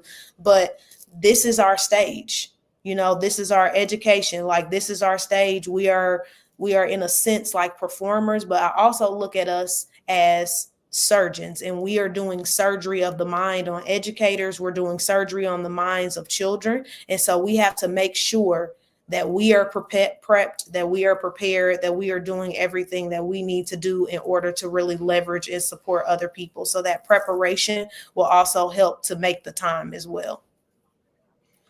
I love it. I want to go backwards. Okay. The mood meter. Mm-hmm. So there's a leader that the mood is not good. Mm-hmm. So what does that look like then toward getting that leader ready? Yeah. To be able to go through the observations with you? So if I have a leader that gives me like 2 to 3 emotions and I'm like, okay, now we got a turnkey. The first thing I'm going to do is ask them if they're comfortable with diving in. I don't want to assume and start jumping right into talking about it unless they're comfortable. But again, that goes back to building a relationship and knowing your people. Do you want to talk about this further? Do you want to tell me more about how this specific mood might be impacting your work? What support do you need from me to help you so that this mood kind of shifts or changes? And then also ask them in this moment, what do you need? Do we need to talk about what's going on? Or are you in a place where you don't want to talk about it right now? And so what could we do in this meeting that would be the best for you? That's going to help you in your personal growth. So you almost put it back into like the ball back into their court, but in a sense of what is it that you're needing? What is it that you need in this moment right now? What will make this meeting be the most productive in this moment based on where you are right now? Is there a place for the mood meter, Mm-hmm. the teachers? Yes. So at my school, we do it with the teachers. It's a streamline. If you are coaching anybody in our building, the structure of your meeting is that you start with that mood meter. You start with that. So from teachers down to instructional assistants, down to multilingual learner teachers, teachers, our academic collaborative team, which is also known as our special education team in our school, all of anybody, the CEO. So the CEO does it with me. I do it with my APs. I do it with other one of my other teachers that I coach. And then in return, my APs do it with everyone that they coach as well. Our director of special education has teachers that he coaches. He also opens up. So it's a requirement that everybody does that, because we have to see the person first, because it's so quick to get hung up on the data, on the scores, on the planning meeting. That stuff is not going anywhere. It's going to always be there. But how are you as a person doing? So the standard for our school right now is that we start with that mood meter so we can see people for who they are and we can hear them. You know, one of the things that really attracted my attention with that whole idea of mood meter is because, going back to what I said about 5 minutes ago, I tend to give words my own definition and even write books about them based on the definition. So the word climate, Mm-hmm. I gave the word climate a one-word definition when I wrote the book Closing the Attitude Gap, and the definition I gave it is the word mood, period. One word. The climate is the mood of the building. The climate is the mood of the room, the mood of the meeting. Whatever it is, it's what you feel when you walk into the room. So when you put it in the context of meter, it got my wheels spinning. You know, like I think I can run with that. Give you credit for it though, right? Look, it's a research-based thing, so I'm gonna send you the research because I don't want any problems. Okay. Yeah. No, that's because then I'm looking at the individual in that whole context of the room, the building, the school, and I'm looking at it the way you're using it, and it just has me doing a lot of thinking, which I'll be able to do deeper once I'm by myself and not on this platform. Yeah. In terms of what you're saying and how it applies to the way that I use it. Right. Yeah. Good stuff. Good stuff. Hey, folks, it's a little past noon. Actually, it's almost a half hour past noon. And I always like to do this midway. I don't know if any of you are in the consulting world yet, but folks may want to just get in touch with you via social media, because I don't, if you want to give an email address, that's on you, but via social media, how do they reach out to you if they've got further questions that will go beyond today's session? And by the way, to the fam, we are not done, right? We gonna take this to at least 1 o'clock, might go further, right? But I just want to do this mid session. How you reach our guests? So Hailey, how could they follow you and even reach out to you if they have any questions? Yes, sir. So my Facebook, Hailey Elaine Couch. You can Facebook message me anytime, and I would love to connect with you. And then on Instagram, Hailey.Elaine1215. And then my email is Hailey.Elaine07@gmail.com. Please reach out. I'd love to collaborate with you, whether it be relationships, professionally, whether it be leadership, whether it be coaching cycles, mentorship, play-based learning, anything that you want to discuss, I'd love to collaborate with you. And do you do anything professionally now as far as any consulting? I do not. I am currently a guest. Growth mindset, not yet. Yeah, not yet. Yes, sir. That growth mindset. Am I right? I do some guest blogging on different blogs, and I can share those with you. Check out Orange Sparrow. Actually, you guys, my friend, Dr. Chris Culver, he has an incredible blog called Orange Sparrow. That is something to look at. And I did write a blog about play-based learning. Good stuff.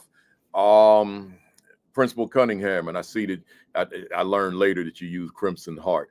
And talk to us. Crimson Heart is my line name. Shout out to Delta Sigma Theta Sorority Incorporated. Actually, yeah, absolutely. I have dropped my email there for Incredible Leadership. After I left the forum in June, we always talk about the aftermath. Having that conversation with you kind of led me to do on paper what I was doing in terms of mentoring new school leaders, new students who want to come into the field of leadership. I call it the field of leadership because school administration is its own entity, right? It's a different place. And so really taking the time to build those leaders and encourage them and model and take on student principles, that work is passionate to me. I feel like the school leader, the building leader has the biggest impact on change inside of that school. And so any way that I can be in the forefront of helping my local universities build those leaders. And so doing a lot of consulting around, so you want to become a principal, or so you want to become an AP, or you're a teacher and you're thinking about how do I lead lead on purpose inside of the classroom. Maybe you want to stay in the classroom. And so a lot of my work there with my LLC is around building better leaders for tomorrow. Good stuff. So you see the email address right on the screen, folks. We are not done. We just a intermission. Principal Randle, unmute yourself. Because I'm definitely on mute. And I'll drop my info in here in just a second. So I don't have like my own LLC or anything with consulting, but I have conversations with anybody and everybody that needs any type of help or support. I'm still learning a whole lot, but I am more than willing to help anybody that is on this same journey that I'm in, or, sometimes you just need to bounce ideas off of people as well. So I'm definitely open to talking and helping and supporting anybody in any way that I possibly can. You can reach me on Instagram at Kleigh, Leigh Randle. That is my Instagram. Yeah, one more time. Kleigh. So Kleigh Randle, Randle. That is my Instagram handle. And then I'll drop my email down here in the chat in just a second as well. All right. Sounds good. All right, folks, let's get back to it. We're getting ready to get into the thick of things now. Y'all probably said, man, it's been good stuff. Now we getting ready to get heavier now. Let me put this on the screen. Where we at? All right. So, Hailey, to the fam out there, you already know that I always ask my guests to send me about 3 talking points of things that they're passionate about. To those of you who are new to the platform, that's what we do. So, in addition to me asking my own questions, I want my guests always to be able to talk about things that are dear to their heart. So, Hailey said to me, mentoring in coaching early educators, thus impacting instruction, pour into teachers. And then she sent me a lot that won't fit on the screen. But anywhere you want to go with that, my question to you is just, what are you saying here? Yes, sir. So what I'm saying there first and foremost is your value to the teachers that you coach or you supervise or you mentor truly lies in your ability to empower, guide, and support their professional growth. And so I talked about that earlier, of that empowerment piece and pouring into our teachers, resulting in them pouring into our students. And that is first and foremost always at our mind of, is it best for students, right? And so are we mentoring, are we coaching early career educators, like Principal Kafele said earlier, of those 1 through 5 years? Teachers that are year 4, they quite possibly may need a mentor. They deserve a mentor. And Principal Kafele, you have said that in your videos of, when we say new teachers or early career teachers, we don't mean just one. We don't mean just their first year of teaching, right? Because then we're going to lose them, right? If we say, okay, we're going to pour into them, you guys, yeah, we're going to give them New Teacher Academy. We're going to give them orientation. We're going to give them a really awesome mentor their first year. See ya. Good luck. Year 2, you've got this. You're a veteran. No, we cannot, because that is how we lose our high impact, awesome, incredible teachers. And so coaching them and being really intentional on, like what my colleague, Miss Kendra over here has said, that we have to be intentional with our coaching of looking at those phases, like I mentioned earlier, of our identify phase, and having teachers truly think about, okay, what do you want to grow in? What is something that you really want to focus on in your craft, expanding on and becoming more successful? Is it instructional strategies? Is it engagement? Is it classroom management? Is it focusing on evidence-based practices. And so thinking about that and thinking of that SMART goal and giving it a timely manner, right? Now, I do want to say for the coaching process, there's not an end, there's not a constraint of that time limit, right? And so maybe a coaching cycle could be from October all the way to January. It could go into March, or it could be September and maybe for 2 weeks. And so it really is based upon those teacher needs and thinking about what they really need to be successful. And so there could be a teacher that may deserve and need an intensive coaching cycle. They need to go observe teachers and conduct those peer observations multiple times. They may need to go observe 3 teachers, or they may need to go see one, or the coach can step in and model a lesson, and then they're good. They feel confident. And so really it's tailored to those teachers' specific needs and what they need in order to be successful. And then that goes into that improving phase. And so we've done the learning, you've modeled lessons, and then, okay, let's implement this. That's the implementation phase. And so let's then reflect. I always say that reflection before action. And so before those next steps of okay, are we done with the coaching cycle? Let's first pause and let's reflect. Let's reflect and think about, okay, do we need to have a refocus? Do we need to think about a new goal to think about and to practice on, or within that previous coaching cycle? Or do we feel good and we feel confident and we're going to move on? So really just thinking about that teacher, tailoring it to their needs. I talked earlier about the mentorship, so I won't go further into that. But yeah, pouring into our teachers so they can pour into our kids. I love it. You know, everything you said made me think about a client will call me and ask me to mentor either them, they're calling for themselves, or a superintendent or assistant superintendent will call me about mentoring a principal. So they'll say, for example, can we do it virtually? And I say, no, we cannot. Because if we do it virtually, I don't know who this person is in the building. So all I'm getting from the person is what you tell me. And you may not be telling me all that I really need to see, because there could be aspects of your work that you don't recognize, right? So no, I don't have to come there every time. But those first few times, I need to be in the building.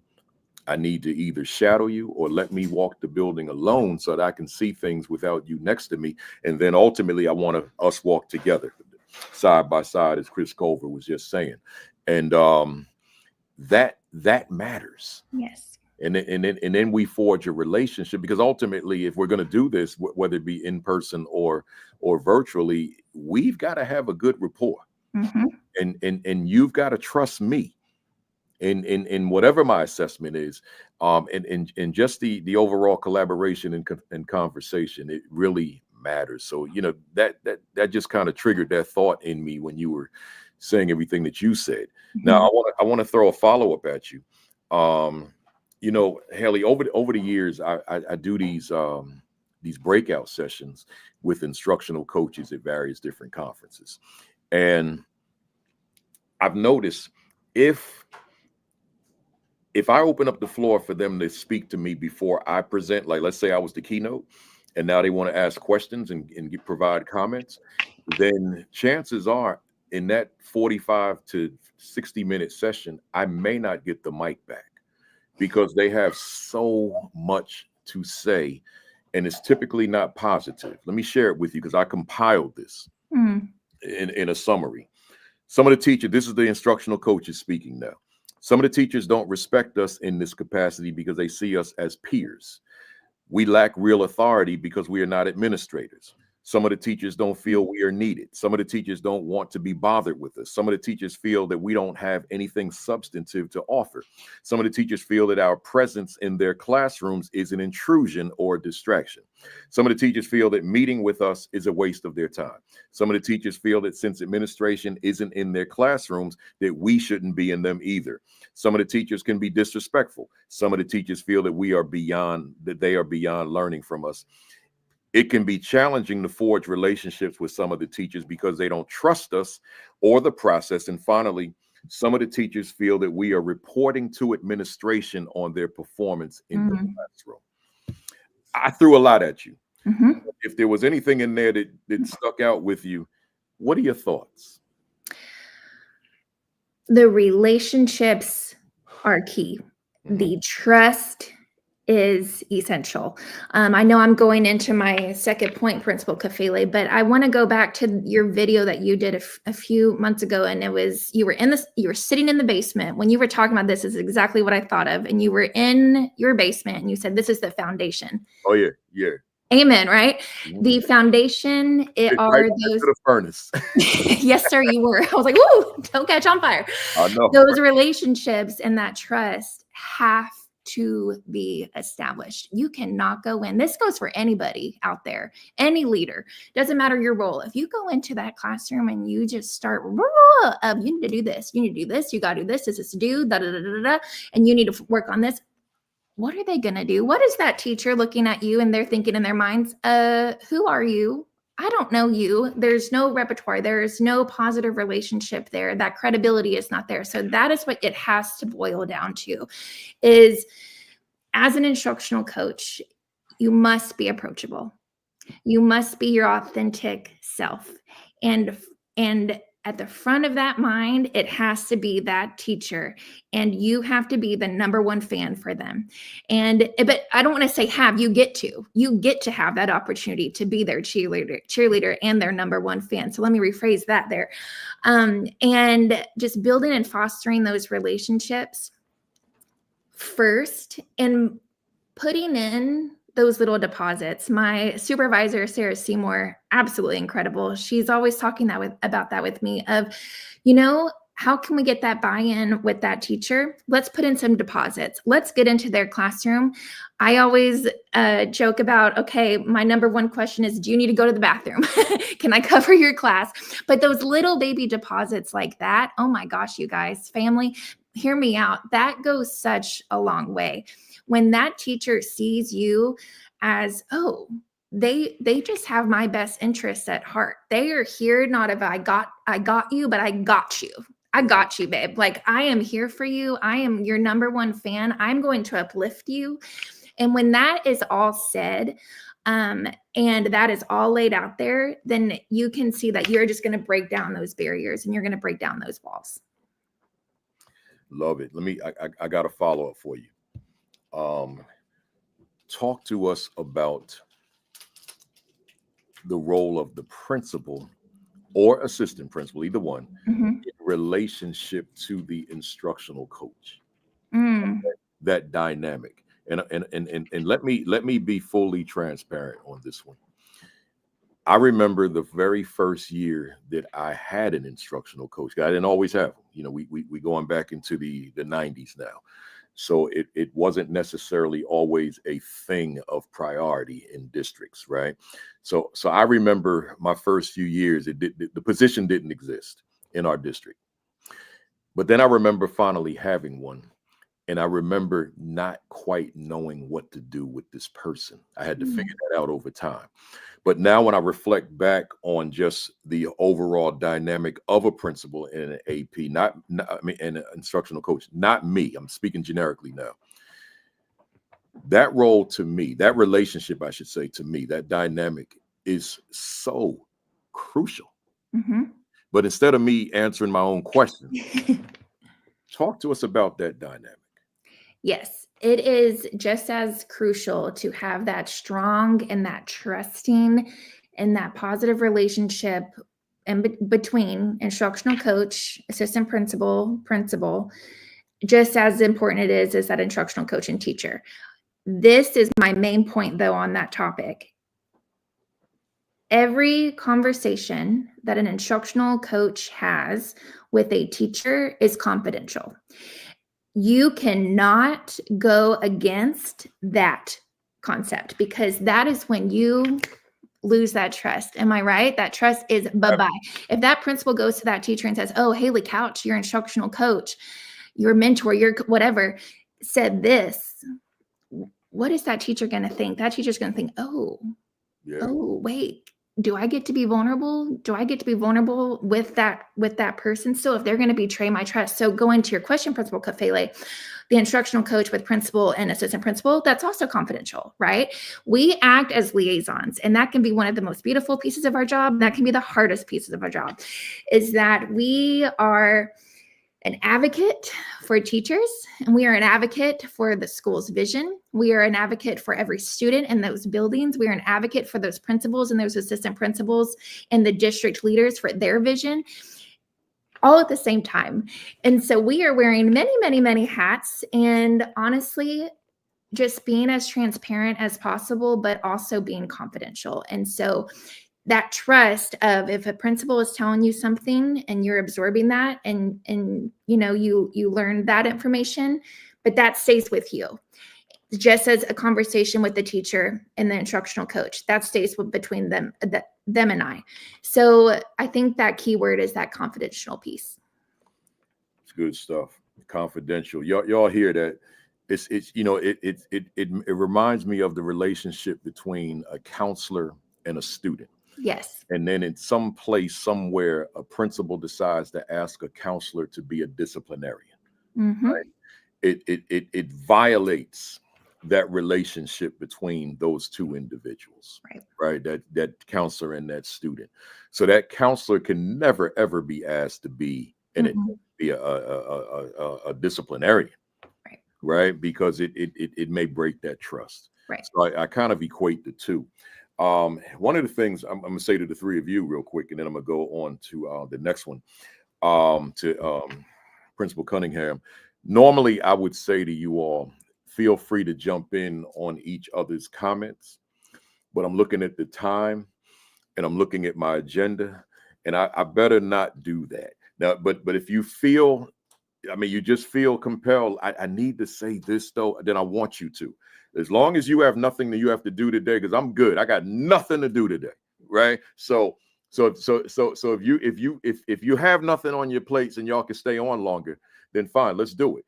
To the fam out there, be like me. You got nothing to do today, right? So we stay on here, So I'll just leave it there. So if y'all want to jump on in each other's and converse that way, feel free. Feel free. So if not, let me move on to changing my screen here and put this second one on here. Principal Cunningham, you said student-centered leadership, and then you had a description. Let me read it. Understanding who our scholars are is important. I want to read that again. Understanding who our scholars are is important. This includes their social and emotional well-being, their data, opportunities for exposure and advanced learning opportunity, and engagement of the support system. So you said a lot there. Tell us what you say. Absolutely. So when I think about myself as a student-centered leader, I'm always thinking about who am I serving, right? And in order to authentically answer that question, you got to know who are the students in your building, in your school district that you're servicing. And then when you make decisions, you can make them from the standpoint of knowing who they are. And so then you're able to lead better, because you can say, when I make this decision, how will it have an impact on all those that are under me that are going to be feeling the decision that I have to make? And it goes back to our students. When we make that decision in our building as a principal, we have to think about who are the students in our building, who are the most vulnerable students, who are the most vulnerable teachers. They may not have a clear understanding of what the decision is and why I have to make it. And being able to verbalize that so that everyone around you understands that as a leader, your decision has to be student-centered, because that's really why we do the work. And I feel like sometimes the minutia, the media, all the things that come with us leading gets in the way of who are we servicing. The social and emotional piece is a piece that's untapped when we think about our schools are different from coming back from COVID, right? Like our socialization and how we respond to each other, even as adults, is different. And so we have to first look at that social and emotional well-being and ensuring that we are not isolating students. And if there are students in our building that are isolated, how do we ensure that we see them every single day? And how do we know that they know that we saw them? And so that's the mandatory, like teachers being at their door in my building every day.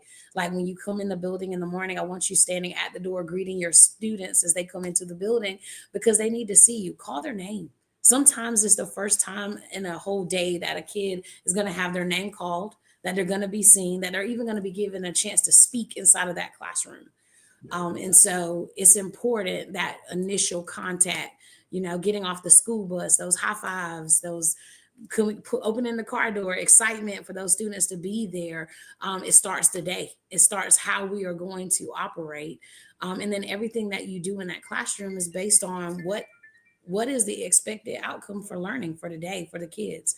And at the end of the day, at 2:15, when the bell rings, did I achieve the goal that I expected in the classroom for my students? And so that's kind of how I operate as a principal. I have this amazing author that he said he leaves this building, he stops in front of it and think, today I lit in my building, did I have the greatest impact? Was it better because I was there? And so I started doing that as I exit the building. And it helps me to really think about every decision that I made today. Was it in the best interest of the students that I serve? Was it in the best interest of the teachers that have to follow my leadership? Was I clear with them on why I was making that decision, and were they able to follow? And then going back to Kendra's point around the mood, sometimes you make decisions that puts your district or your school in a different mood than you anticipated. And so how do you as a leader correct that mood and go back and single-handedly adjust that with kids, with families, and with teachers? Because at the end of the day, we're not perfect adults, but the role has to remain student-centered, because that's the only way that we can ensure opportunity gaps are created for those students that we serve. And when we think about advanced learning opportunities, we do a lot with a flexible grouping model inside of our school that allows all of our students to be touched every day. This is allowing teachers to really look at that individual student data and really hone in on, like, hey, you may be missing this reading skill and main idea. You're going to go to see this teacher because this teacher's data says that they're skilled at teaching that to teachers. And so you're able to highlight on, you're capitalizing really on that teacher's ability to move students, and then every single student being pulled out and serviced by an adult that isn't just their classroom teacher. That lets them know that we see all of you and we're willing to give you specifically what you need. And again, going back to that, the parents have to know the involvement, the engagement. The parents need to know what's happening within inside of the school so that they can be a part of it, and they can help advocate for how that's working for their student and the growth that they're seeing at home within their scholar. That Melissa Jones Chunu had chimed in on what you were saying, and if you haven't been in that drop-off and pickup line at school, you should make it your business to be there. It will give you a greater understanding of the situation our students live in. I lived in that line, because it for multiple different reasons, and one of the reasons was just it allowed me to get to know folks better and them to know me. But it also said a lot in terms of that car that kids got out of, because sometimes that car they got out of was not a good situation. Absolutely. Right. All the marijuana is coming out the windows, the music, the lyrics, all that kind of stuff. I want to stay with you, Asia. Once again, that the first part of your statement under student-centered learning was understanding who our scholars are is important. So my follow-up with you, as a leader, how does a leader go about establishing, building, nurturing a culture, a school-wide culture of understanding who our scholars are? The first key part for me is visibility, right? Like as a principal, I walk my hallways. I can pretty much name my children. We just had a growing together, so I'm having to kind of start over with naming and just getting all my students. But that's because we show up in their classrooms. Sit beside them in a reading class. Don't go there just to evaluate the teacher. Sometimes my visit is just about the kids. It's about the kids that we know that are needing additional supports, or we're really working on growing that student. You just pull up your chair beside them, talk to them, read with them, do their math lesson with them. And then students begin to see you in a manner of not just the principal, right? I try to destigmatize this coming to the principal's office, right? Like it's a space where we don't want to be in the principal's office. And I want you to come check on me in my office the way I come check on you in your classrooms.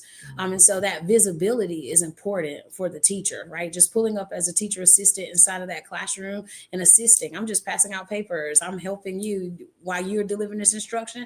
I know this student sometimes may need additional help. You're going to pull up and support in that manner. And so for me, that visibility in your hallways, your cafeterias, your specials time, joining in PE class, hit some push-ups with your kids, make it fun. School has to be fun also for the leader. To me, that's just me. I'm going to have fun every day that I'm at work. And that requires us to be with our people in the streets, as I call it, of the school, so that you can connect.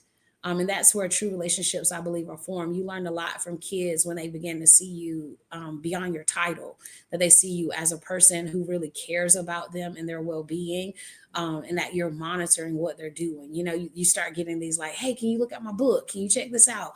I have a pen pal club. Students can write new, letters about things that they want to see in our building that need to be changed.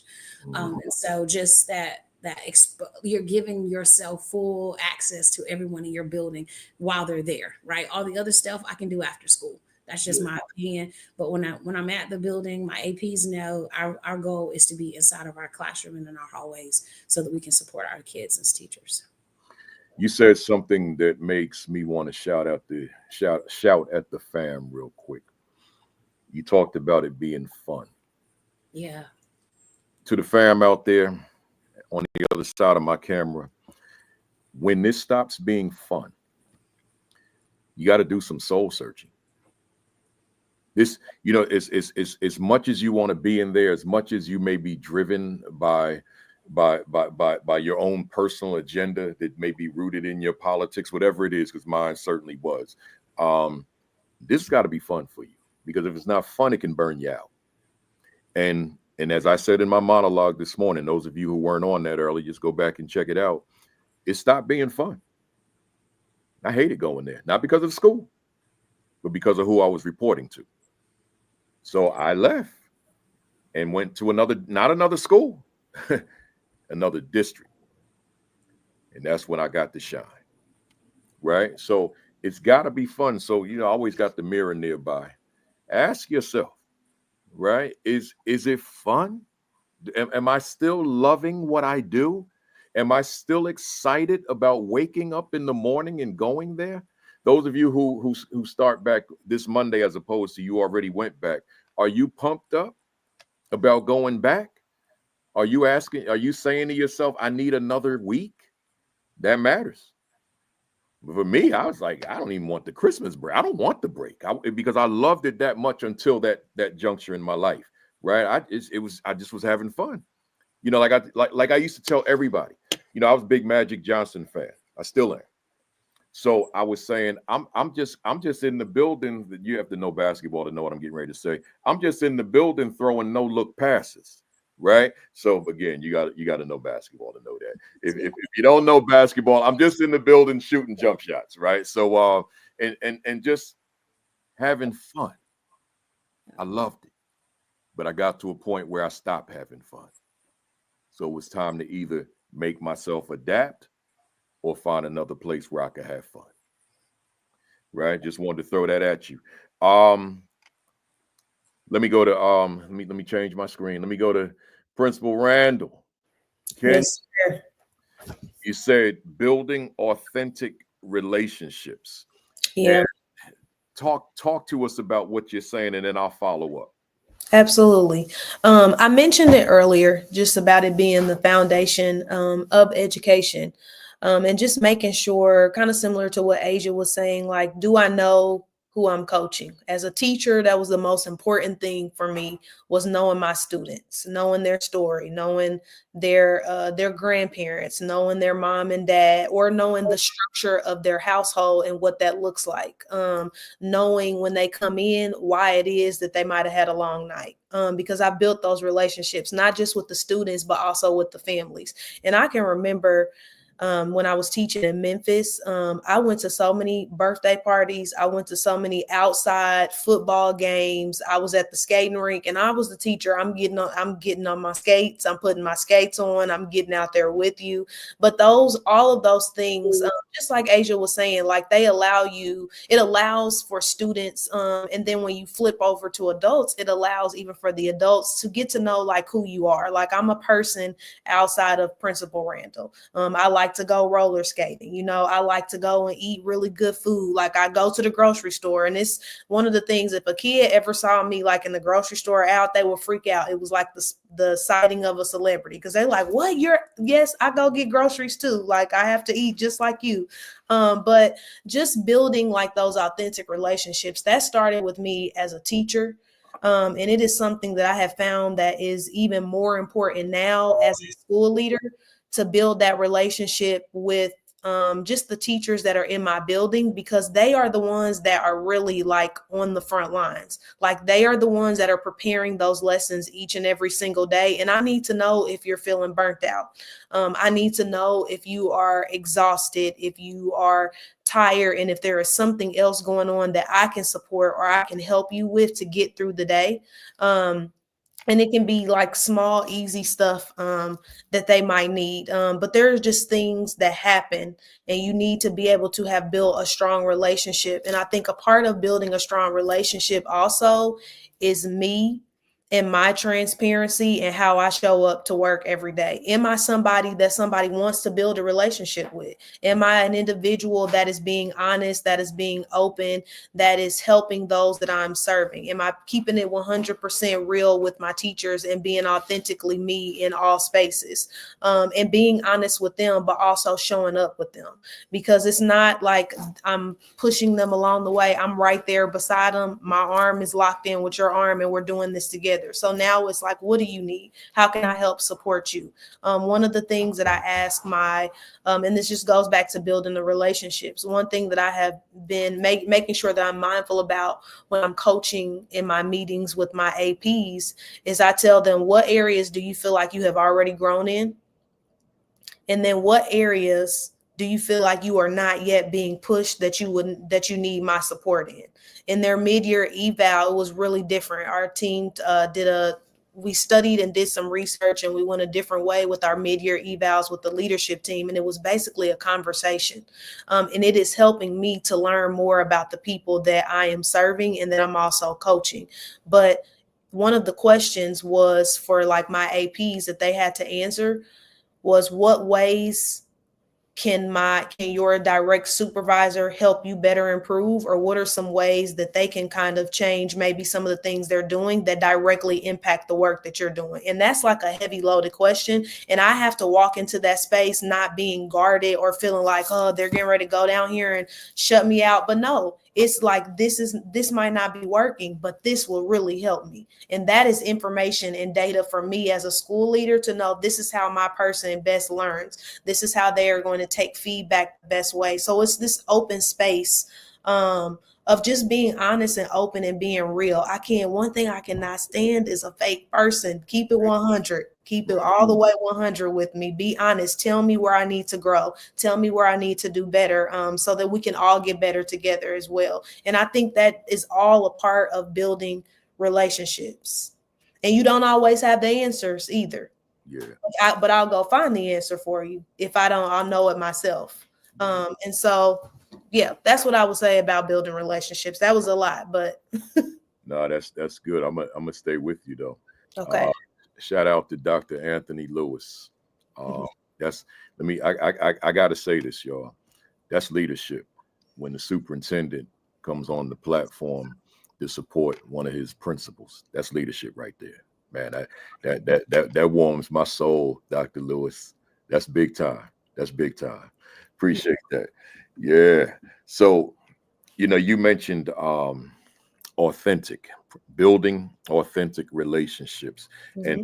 And when I think of that word authentic, I didn't give it a definition, but I think of the word real, Mhm. which you said, and I think of the word genuine, right? So here I am. I can be in a school and with a staff in a library or auditorium, wherever, and there's a room full of folks who do not know one another. You got this cluster of teachers, they know one another, maybe they teach the same grade level. Here's another cluster of folks, maybe they just got certain things in common, they're together. And you got these little clusters of folks. And once I sense it, because I go into the room trying to gauge it, you know, that's something I do intentionally when I'm out on the road. And I'll say to them, I'll say, look, y'all, I sense you all don't know one another. Mm-hmm. Is that true? And they'll say, yeah, we don't. So my mind goes to the principal. You know, I don't say that because that wouldn't be appropriate, but that's where my head is at the time. Like, why'd you let this staff go without knowing one another? Because there are a variety of ways to ensure that they do relative to how you conduct your staff meetings, etc. So anyway, but there could be differences on that staff as well. They could be political. They could be social, they could be cultural, they could be age, they could be experience in the field, etc. So my question to you, in your mind, how would a leader go about nurturing authentic relationships among staff when you've got such a splintered staff before you? That's a great question. The one word as you were talking that was coming to my mind is intentionality. Yeah. Is being intentional about authenticity. And what are things that you can set in place? It's not like you're forcing people to get to know each other, but you want it to happen authentically. But I think it's not about forcing people together, but it's understanding that this work that we're in, we are all in this together, regardless of how we might enter this space about, you know, political views or whatever we may see. Like, what is the one thing that we believe for our students? And what is the one thing that we see when we show up to work every single day? And because of that, we have to be able to work with each other. And here's the other thing too, when you really think about it, everybody is not going to always like each other every single day when you're doing this work. Like, you have to be honest about that. There are going to be times where we have misunderstandings. There's times where I have butted heads with my CEO, and it's just off of us having different perspectives on things or seeing things differently. But the other big piece of that is communication and talking through those things, because through talking through them, it has strengthened where we are now.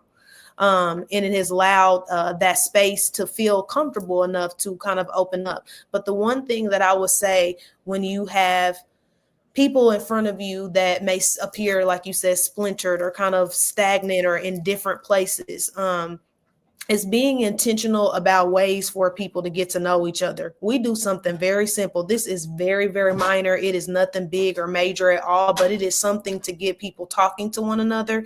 We have huddles that last about 10 minutes long every Wednesday that I lead with my team after school. One of the things that I've started to do is I'll tell them, I want you to find somebody that you have not had the opportunity to talk to so far this week. Like, you have not interacted with this person, and I want you to tell them one bright spot of your day that has happened. And so we take like 30 seconds so they can find their person. I'm like, everybody has their person. Great, go. And then we switch partners, and we try to do things like that each Wednesday. We stay doing a team building exercise when we come back from long breaks. Another thing that I would say that impacts or helps shift the culture of that too, and I'm speaking from my experience and the things, and hopefully this will help somebody else as well. But in the summer, our school will do a self story, or like a story map. And we call it like the story of self. And it's a collage of pictures that you put together that talk about your walk through life. And you go from the beginning of it all the way through the end, or you can go out of order, whatever you're comfortable with. And I will tell you, from the first time I did it was the pandemic, and we had to do it all on screen. So it was different. When we moved to in person, there were times where there was not a dry eye in the room, because people have been through so much. And when you can see people for who they are, and they get to share a little bit about themselves, and you create a space or an environment for people to show and tell you a little bit about who they are, you start to understand them better. And it helps you to understand things when you move through the school year and you experience challenges, or you don't necessarily agree on the same viewpoint or the same mindset. When you know that person and you know what place they're coming from, it helps to kind of shift that trajectory or that outlook outlook on things, but it also helps to establish and build this culture of trust, this culture of wanting to get to know people even more, or ask more questions. You find out people have lost parents around the same times. You find out that people grew up in the foster care system, things you would never know about people, that sometimes it will affect their perspective and how they may view things. But if you don't get to know somebody and you don't know a person and you don't know part of their story, it can make that difficult. But it also allows, when you open up that space and allow people to share about themselves, it creates a cohesiveness and it starts to build trust. Then sometimes it takes the whole year, but continuing to implement things like that where you can get to know people for who they are helps when you may not have the most collaborative space. Yeah, good stuff. I'm taking a screenshot real quick. Okay. There we go. All right. So bear with me a second. I got a few things going on in my head. One is how I'm going to approach the rest of this, and as far as time, and then I still got what you just said on my mind. You know, I think because of time, instead of me asking you a follow-up there, I'm gonna keep it right there. Let me ask you all the question. How are you on time? We could go one more, because you gave me 3. We can go around one more time and do 2, and you know, or we can go 3. Principal Kafele, since my point was relationships, I would love to just touch on that a little bit, and then you don't have to ask me directly. All right, so I tell you what. So we'll go around one more time, and we get the solid 2 in, and then we do the rapid fire. And I think because some of what's in your other ones we've talked about under different contexts, you know. So we good. So that one with relationships, Hailey, it says, let me put it on the screen for the fam here. Boosting, no, that's not the right one, and I don't know why I didn't fix my typo, but that is the right one. I'll fix that in a minute. Boosting morale, fostering effective relationships in school. So tell us what you're saying, and then I got something to ask you about that. Yes. So just as Principal Randle just mentioned earlier, of kids can smell fake, right? But so can adults. And so I think really just that kind of sums it up, of they know when you are not being your authentic self. And I want to give a shout out to my Milken sister, Jada. I said, okay, Jada, give me some advice. You've been on Principal Kafele's podcast. What you got, girl? And she said, girl, Hailey, just be your authentic self. Just be your light, be your joy. And I was like, oh, okay, I guess I can do that. I guess I can be me. And so I think that's what it boils down to, of just being a person and being a human, and making sure that teachers know as well that you are a person too. As Asia was saying, we're not scary. As a principal, you know, that principal's office has that mindset of like, oh gosh, I'm in trouble. But no, it's not. You're a person too, Asia. And I know I could call you any moment of any day and ask you a question, and it's not scary. And so honestly, making everybody feel like somebody is what I always think about when I'm asked about relationships. Everybody feel like somebody. And if they feel seen, if they feel valued, we've been talking about this all morning. And if they feel like, okay, I have that voice, I can be my authentic self as well, because Hailey is being her authentic self and being approachable, then, oh, I guess I can feel safe and feel vulnerable, and I can be that too. Kendra, I love how you were just talking about that family piece of really getting to know every person on your staff too. And I want to say there is a school in Norman Public Schools that they have a staff family wall. And they have included on a huge wall in their classroom. Yes, Asia, I see you.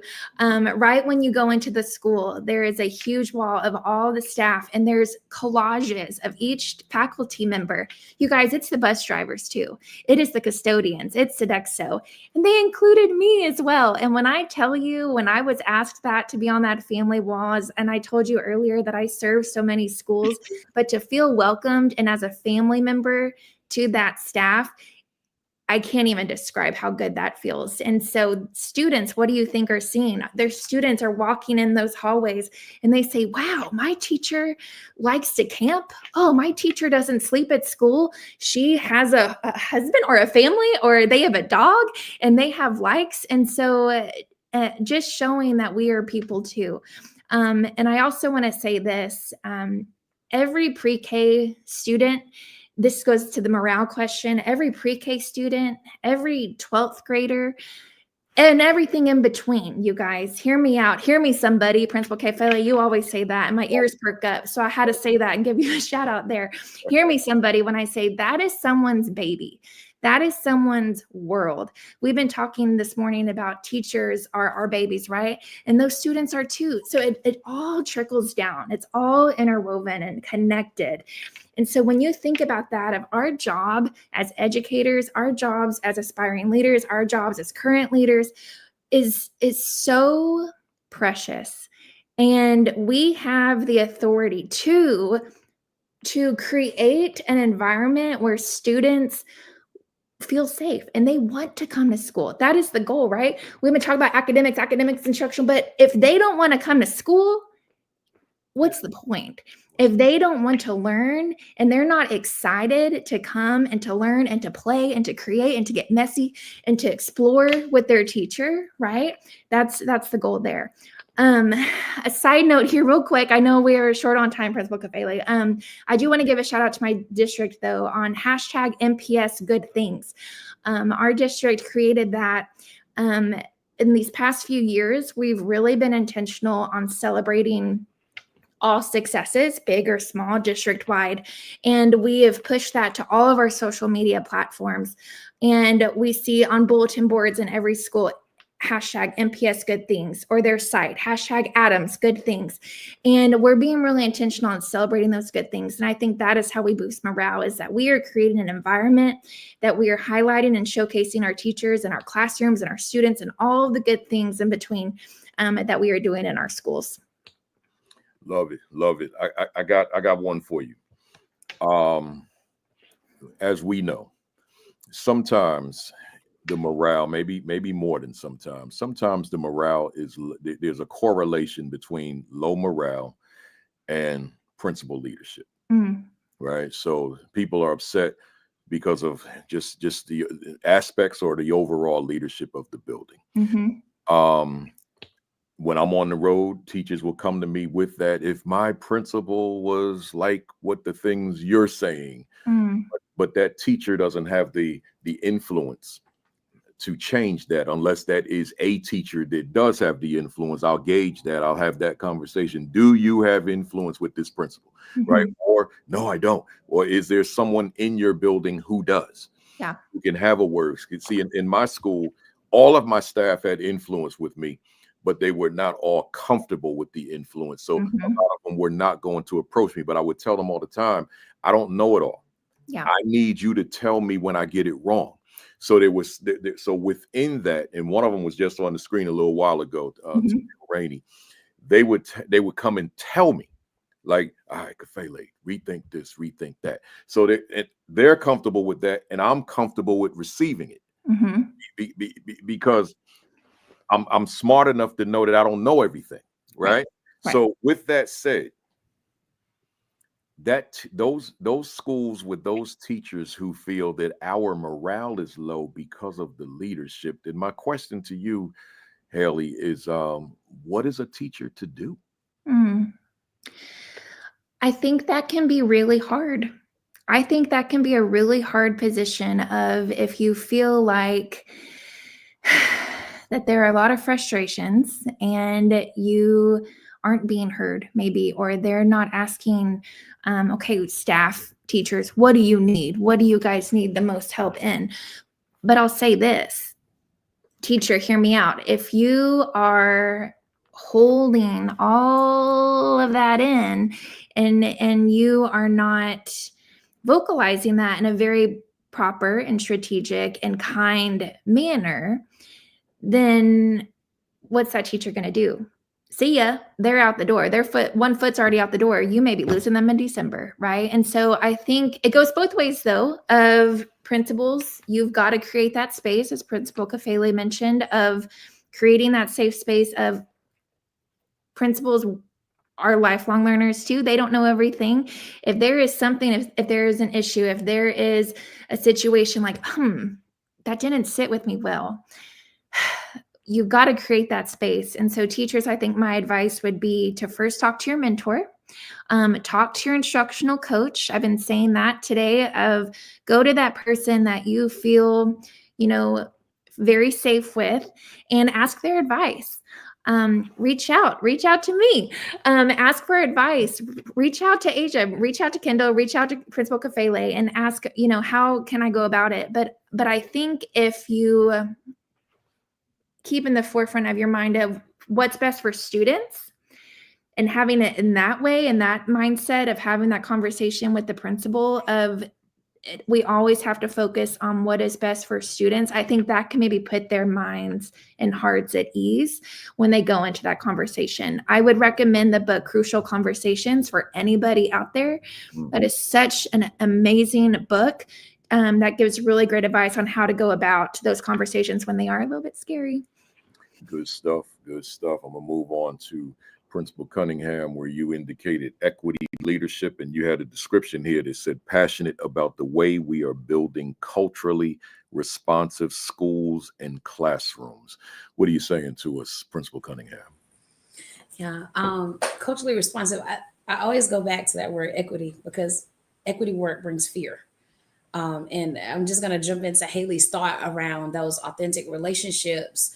As a leader, when you enter a building and people are not used to that upfront, you're being yourself and you're authentically engaging in discussion and asking them to do something that's out of the norm of comfort. Like Randall said, going into our staff meeting, those first 10 minutes, we're going to do a shout out. Everybody shout out something someone's doing well. Back-to-back protocols where you have to put your back on someone else's back and turn around and give a truth, right? So putting them into those spaces of discomfort, sometimes it creates fear, right? And so I know when I took on my principalship where I currently am, I had the pleasure of being a teacher assistant, teaching there and coaching at the current school that I lead. But as their principal, it was different being their leader. And so it was important for them to understand me as a person and who I am as a person first, and understanding that I'm going to draw this line with you so that you can understand very clear, this is how I grew up, this is what I bring to the table, and this is how I want to learn from you as a school. And as you're doing that work, you first have to establish trust yourself as a leader, right? Like sometimes as leaders, we enter buildings and we hold on to everything happening because we don't trust the people that are in the building. Yeah. And sometimes we don't talk about that, right? We don't talk about the instructional lens. I got to trust my instructional team. I have to trust that they understand and are viewing instruction the way that I'm doing it. I have to then trust, are you establishing relationships the way I'm establishing relationships within our school? Then I have to trust, do you see the students the way that I see it? And if you're not in a space where you can model that for people and then and engage them with that, that's the opportunity for you as a leader to start. And so for me, when I think about that equity work, it first starts with yourself. It starts with understanding what biases do I bring to the table as a teacher leader. Thinking about the previous role, the previous school you experienced as a principal. Sometimes you bring trauma, right, to that role, and that impacts your ability to capitalize on those relationships in that building and make the best decisions. So you have to be aware of those biases. And so one of the unique things we did with our school around equitable outcomes is that we gave a list of things. We had all of our staff get on the line. And then we talked about some things in terms of engaging students that are LGBTQIA. Like, what are you doing? What's your fear about it? Do you need more professional development around it? Let's talk about your team or your department. Do you trust the people within your team, within your department, right? Do you, so just building their ability to have those authentic upfront conversations as a family. We are a family. So we do that same circle that we do with our students in morning meeting. We sometimes do that with our teachers, right? At the end of the quarter, let's talk about what went very well and what didn't go well. It's not personal. And sometimes your personal feelings, your personal biases gets in the way of you making the best equitable outcomes for students. And so it hurts sometimes when you've been up all night, all weekend, all Saturday doing this one thing that you think can help change your school, and your school's like, nope, that's whack. Like, it hurts. It's an ouch. It doesn't feel good as a leader. but you can't keep going in that direction when everyone around you is telling you that's not working for us. And so being able to accept that and then make those adjustments and then follow up on like, hey, I heard your feedback on this. Here is what we're going to implement as a result of that discussion. Again, creates a transparency, right? Sometimes we seek honesty, right? Going back to relationships, honesty versus transparency, being clear about what you're doing to create that change so that people feel safe allows us to then sit at a table and have the best conversations around the equity work, what resources, who has access to it, how do we create that space for the student to have access, and being intentional. Our advanced academics department, you received an AIG label, you received a certain number of hours within AIG, right? We were bold. We thought about it. Look at our data. There are some of our kids that don't come necessarily with that label. How do we create portfolios for those kids so that they also get access to it so that we can nurture them? And so being brave to push through the barrier that was already there, in terms of how we're looking at our schools, our students' access to programs, is the first part of it. And I think it leans into our teacher leadership, is how much do you trust your teachers as a principal? And what are you willing to do to show them that you trust them? That was hard for my teachers. I'm like, run with it. We've always taught it this way. Do I have permission to do it this way? I'm like, did I say you couldn't do it? Like, you have to take that, you have to give them space to make the change that they know they have to make for their students. I tell them, if you go rogue, be rogue on purpose. Like, explain it. Tell us why you're choosing that route, because you're able to see the results for kids when sometimes people step out and do it differently. I love it. Let me ask you this one quick follow-up before I go to Principal Randle. Given your intentionality around cultural responsiveness and equity, I want to take this out of your school on this one. You're consulting on this. This is not you as principal of your building. You got diversity on staff. You got diversity in terms of outlook, worldview, politics, culture, race, etc. You got sexual orientation, as you mentioned. You got all this diversity, but you got a leader who is very clear and very focused on being a culturally responsive school. How does a leader, not Principal Cunningham at your school, but how does a leader galvanize a staff where we can get on board with understanding where this leader is coming from, as opposed to staying stuck in my silo over here, me over here, me over here, me over here, and this cultural responsiveness that my leader talks about can never come to fruition? What are your thoughts? Take it out of your building, though. Yeah, thank you for letting me take off my principal hat, right? Yeah. I think it goes back to the continuous school improvement process, right? In order to create culturally responsive classroom environments, we have to think about what are we doing in the school improvement planning process to ensure every space that you want to create in that building is accounted for in that school improvement plan, right? So if we're talking about what are we doing for our Black children, what does your school improvement plan say to the goals and what you're going to do with that?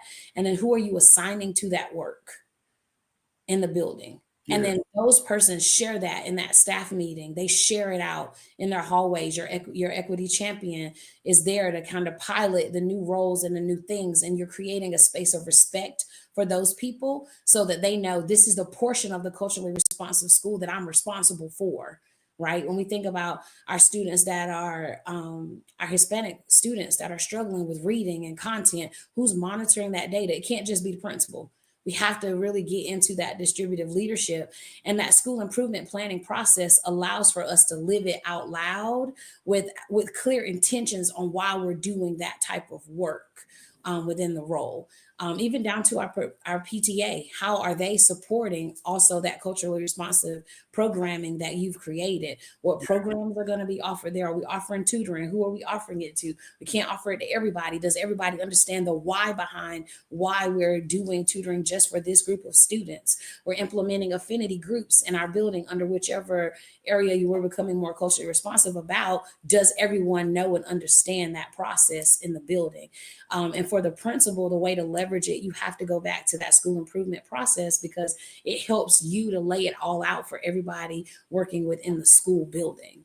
And so that's where I would start in terms of culturally responsiveness, is identifying what are the areas of opportunity to close opportunity gaps that exist in the building. Where do you see cultural supports being needed? And sometimes we don't think about it in terms of just gender, right? And when we think about math, is it just our girls of color in math? Is it just our boys of color in math? You really have to do a clear drill down into your whole school building and then identify and take it, as Kendra mentioned, those quick wins.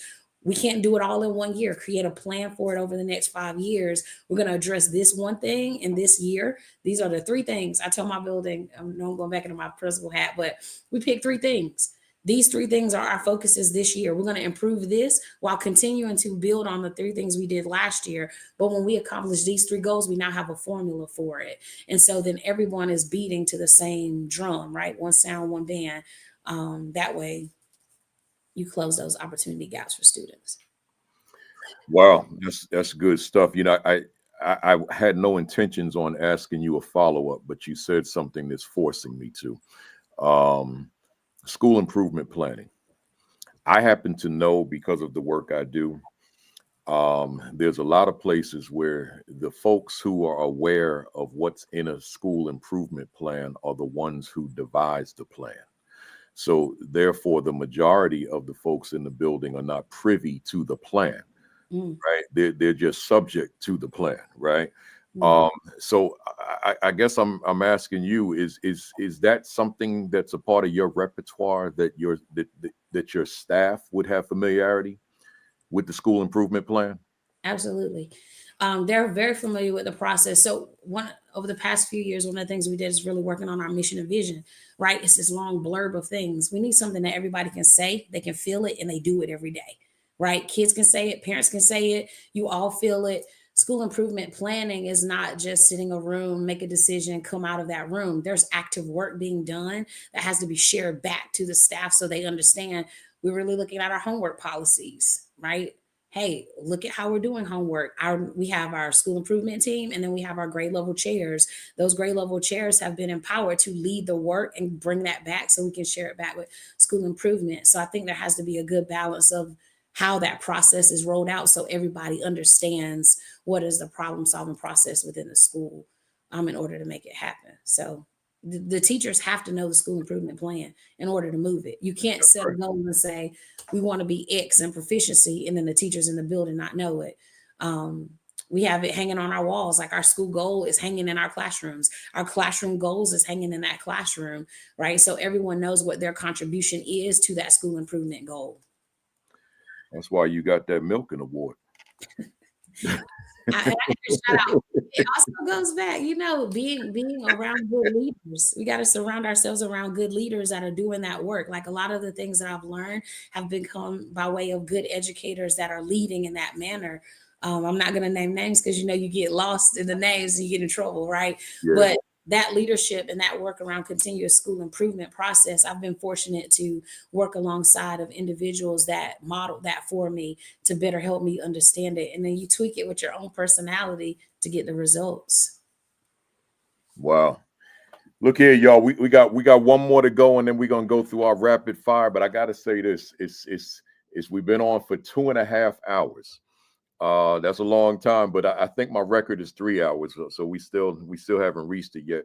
But right now, in terms of, for those of you to keep up with how views work with social media, our peak views right now, in terms of the ones who are actually on right now, is over 700 between the 4 platforms. In terms of who's been in and out of here, I only checked Facebook, and it's almost at 4,000. right? So it's a lot of folks tuning in, right? I haven't even checked Twitter. I haven't checked YouTube. I haven't checked LinkedIn. So when I see the numbers like that, it just makes me want to stay on, right? So because it means that people are taking in the information. So y'all stay there a little longer, and then because I shouldn't have saved this one for last because it's so intriguing. But let me put this up here. Let me change my screen here for Kendra, and Principal Randle said, building up confidence in young Black women through coaching. Now, before you jump in, Principal Randle, I want to ask you this. Out of my curiosity, when you said young Black women, were you referring to the girls, or were you referring to adult women, or both? I would say actually, I would say both. Okay, with that being said, elaborate, and then I got a follow-up question for you. What are you saying to us with that building up confidence? Yeah, so one thing that I would say, it is important for me. I will just say this: being a principal and a leader of a school, I do not take it lightly at all. Especially being a Black woman in this field as well. It's a lot that comes with it, because I feel a sense of responsibility with what I have been handed and what I have been given. And so I take it very, very seriously. And to that sense, in answering this question, there is a lot of coaching that I have to do with the young Black girls in my school. There are just a lot of things with the way society is just set up now, with everything that is going on, with things that they are also facing at an age that I did not face or go through some of the things. I also did not have as much access to certain things at my age that they now have at their age. And so just coaching them through, and also just allowing them to see that this is also a space that Black women can take up. You can be a principal of a school.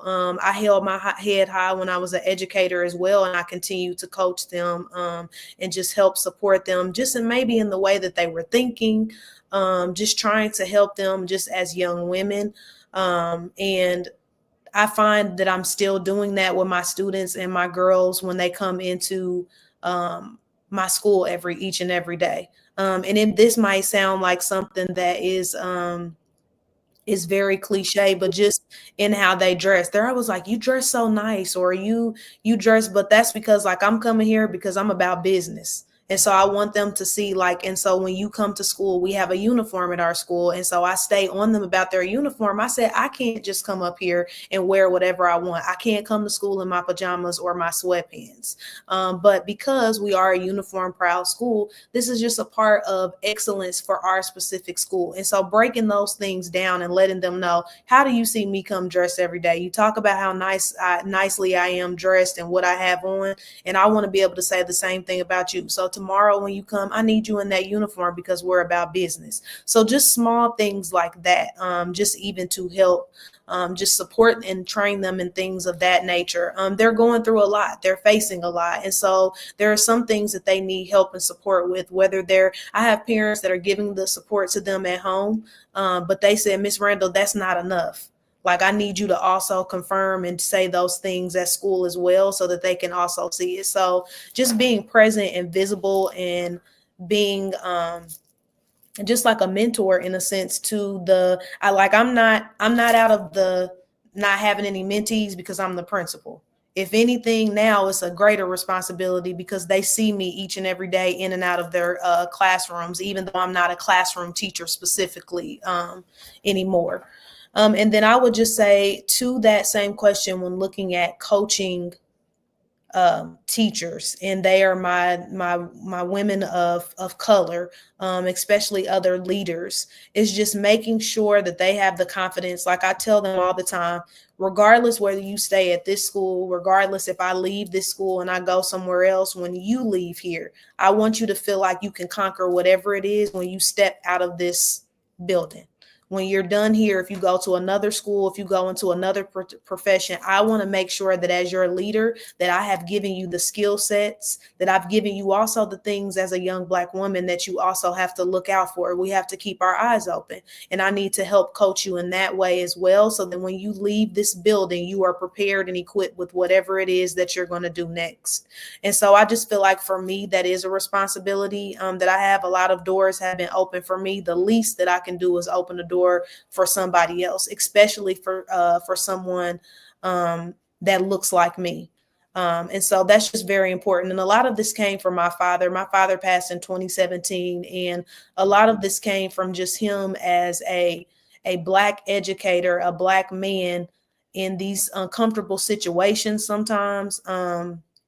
Just the way that he maneuvered and he worked through the world as a Black man in education, and how he had impacted so many people's lives. Number one, just for being him, but also understanding that I'm a Black man in this space and how I'm showing up for the other young Black men that are watching me every day. I'll give you a quick story here. When things happened with Rodney King, when that entire situation unfolded on national television for everybody to see.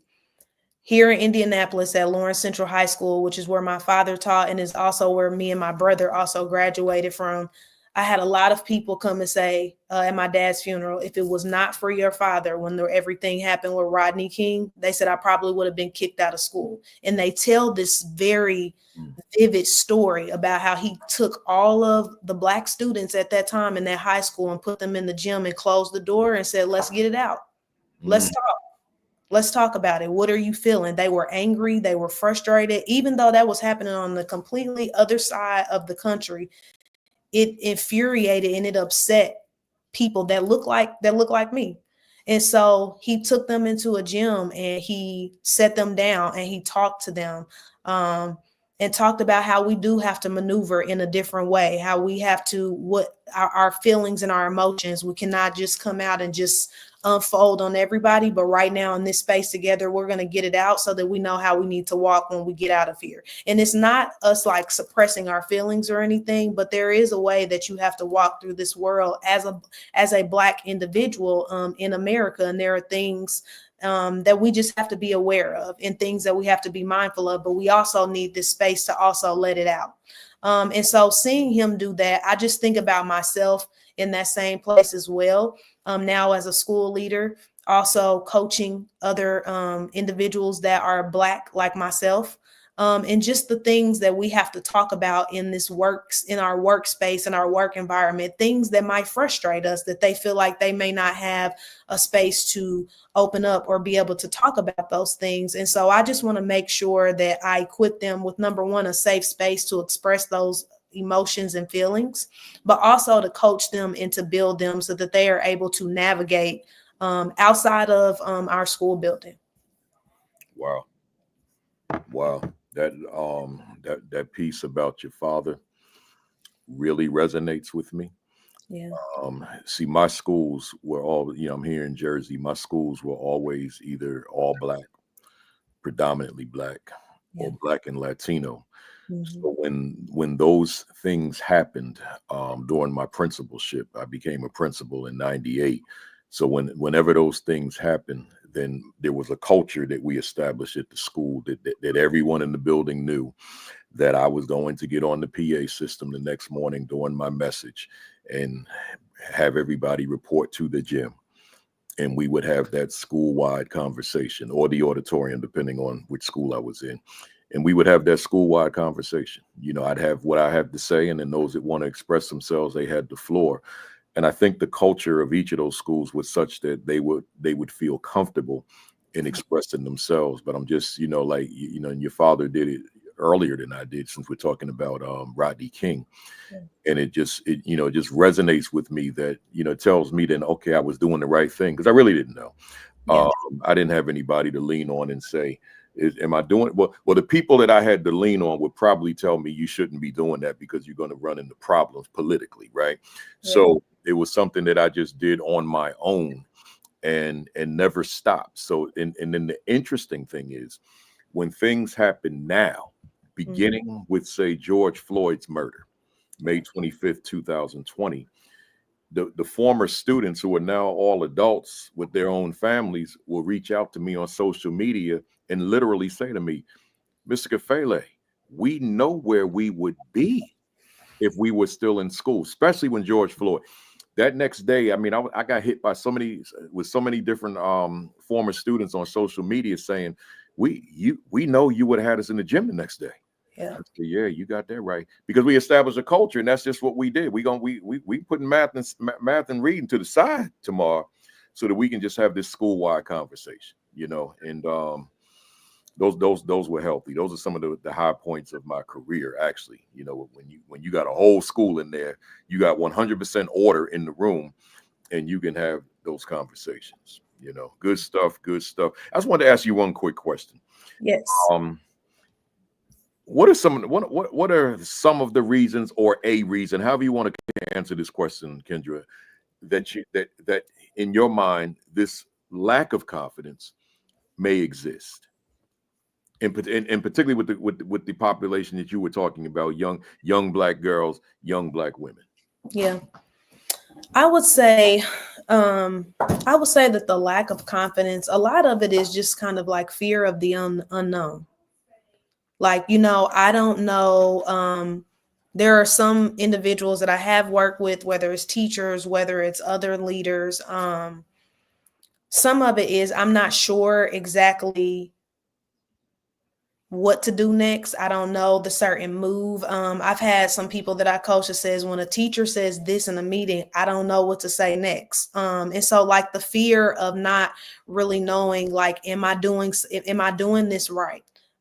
Is this the correct way to do this? What is the next step? What's the next step in this trajectory for me? So it's kind of like this fear of the unknown sometimes can make you feel a little less confident, because you don't feel necessarily prepared or have all of the toolkits, the things that you need in your toolkit to kind of push forward. And I think sometimes that lack of confidence, sometimes we can not be there for each other, and we can sometimes be pulling each other down instead of building each other up. I am a witness to being pulled down by another Black woman that really could have empowered me and pushed me. And if it had not been for my mother and the other Black women in my family, I would have allowed that to take me out and to have less confidence. But because I knew who I was, and because I have a mother that always poured into me 24/7 and continues to do that now that I'm an adult, and because of my faith in Christ, that has helped me to be able to push forward, to know that I do have confidence. Now it still hurt, but I knew that I had enough because of the people in my corner. So to your question, sometimes we can lack confidence, I think, as Black women, because we don't have those women in our corner to really help push us or come around us. I think that some people absolutely have a village, like they have a group of women that will help them when they're down at their worst, but that's not everybody's story. Yeah. And so sometimes I can lack confidence if I do not have somebody just giving me a little bit of a push and telling me, hey, I see you and you're doing it right. Keep pushing.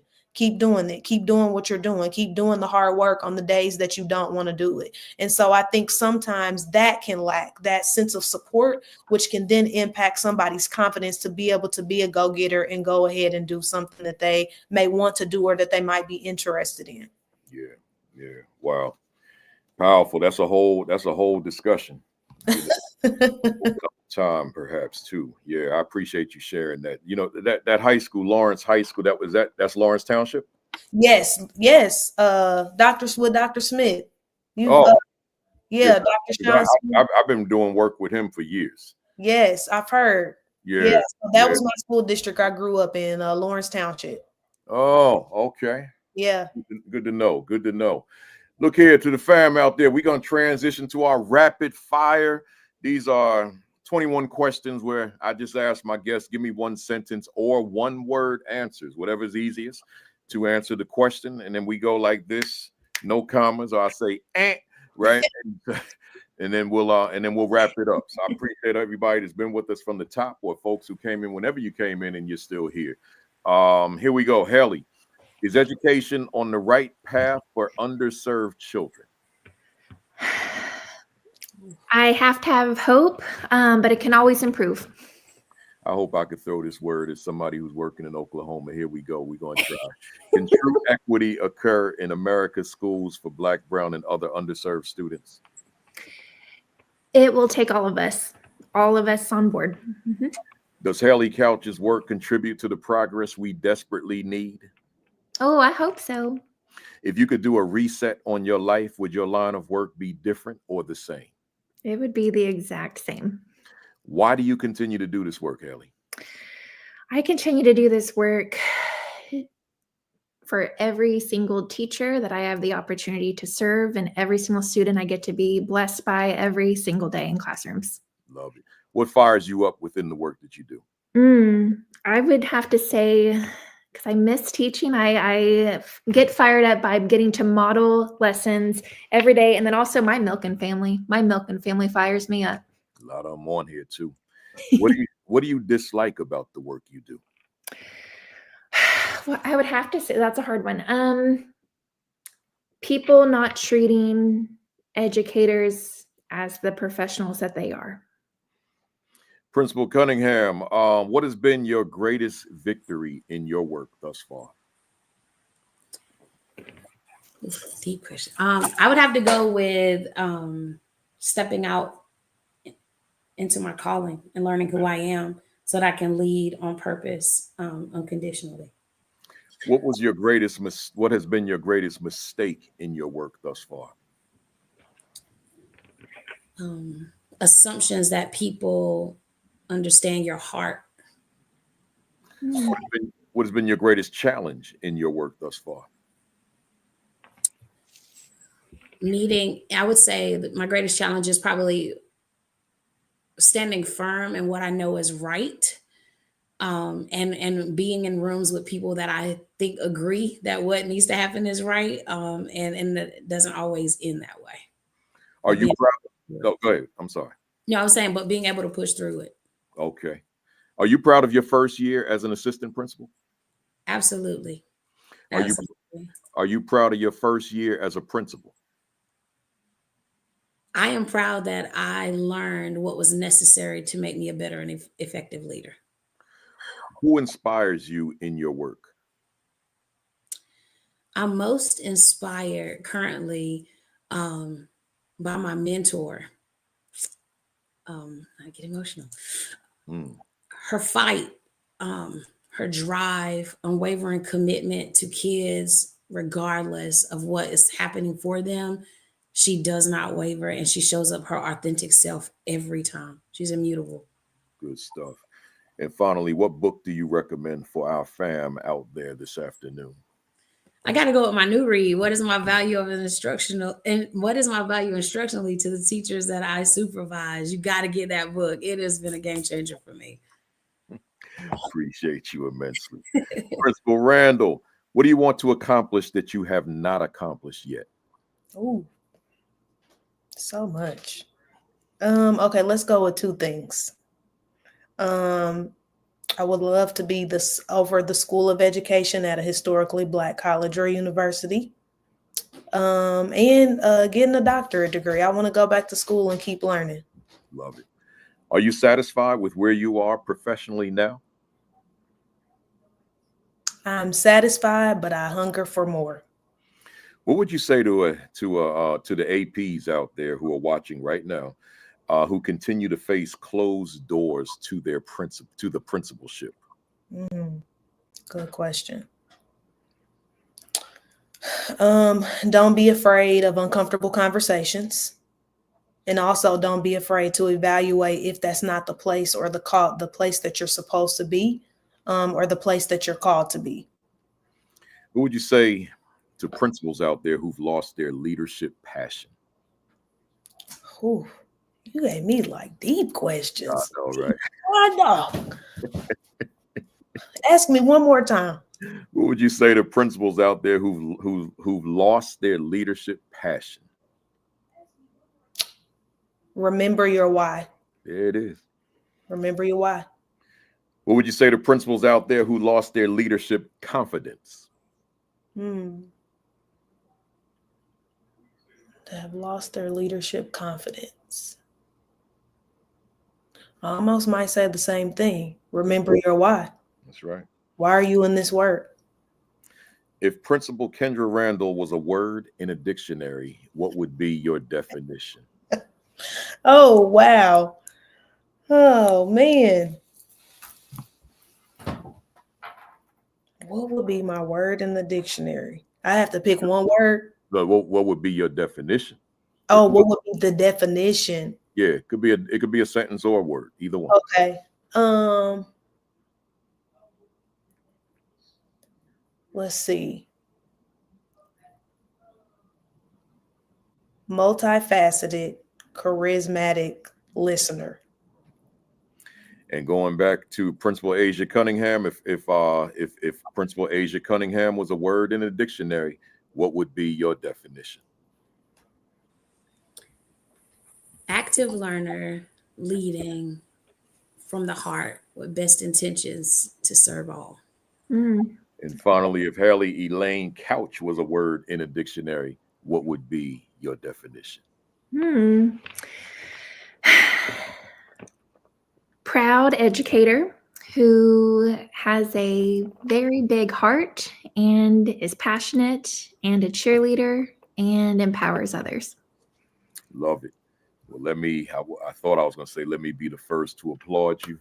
However, the fam, they're way ahead of me.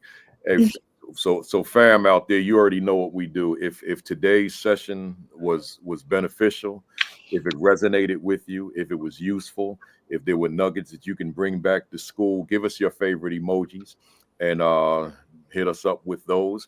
And to the newbies on here, you never been on this platform before. That's how we applaud, since we can't literally talk to our guests.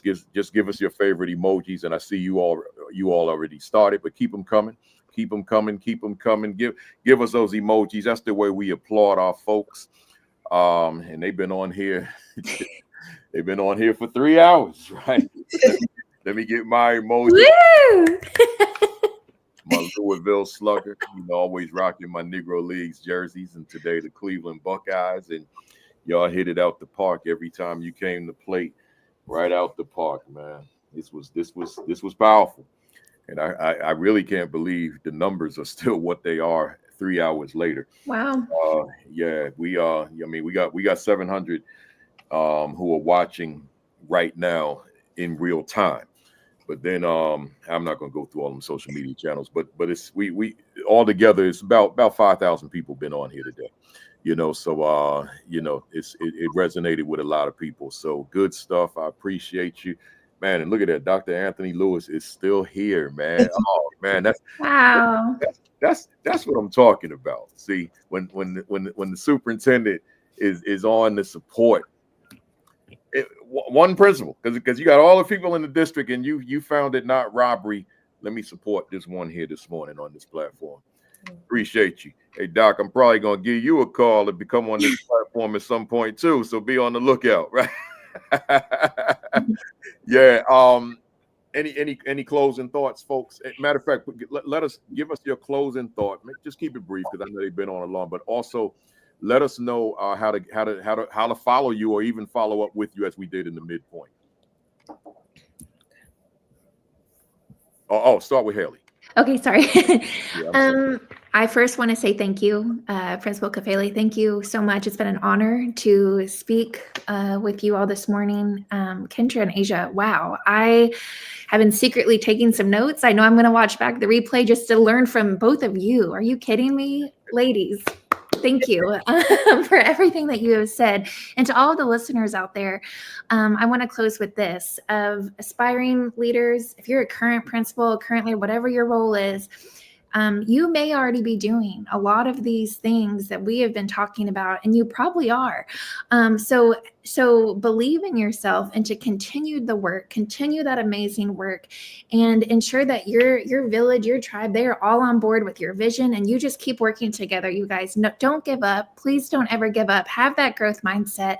It starts with you.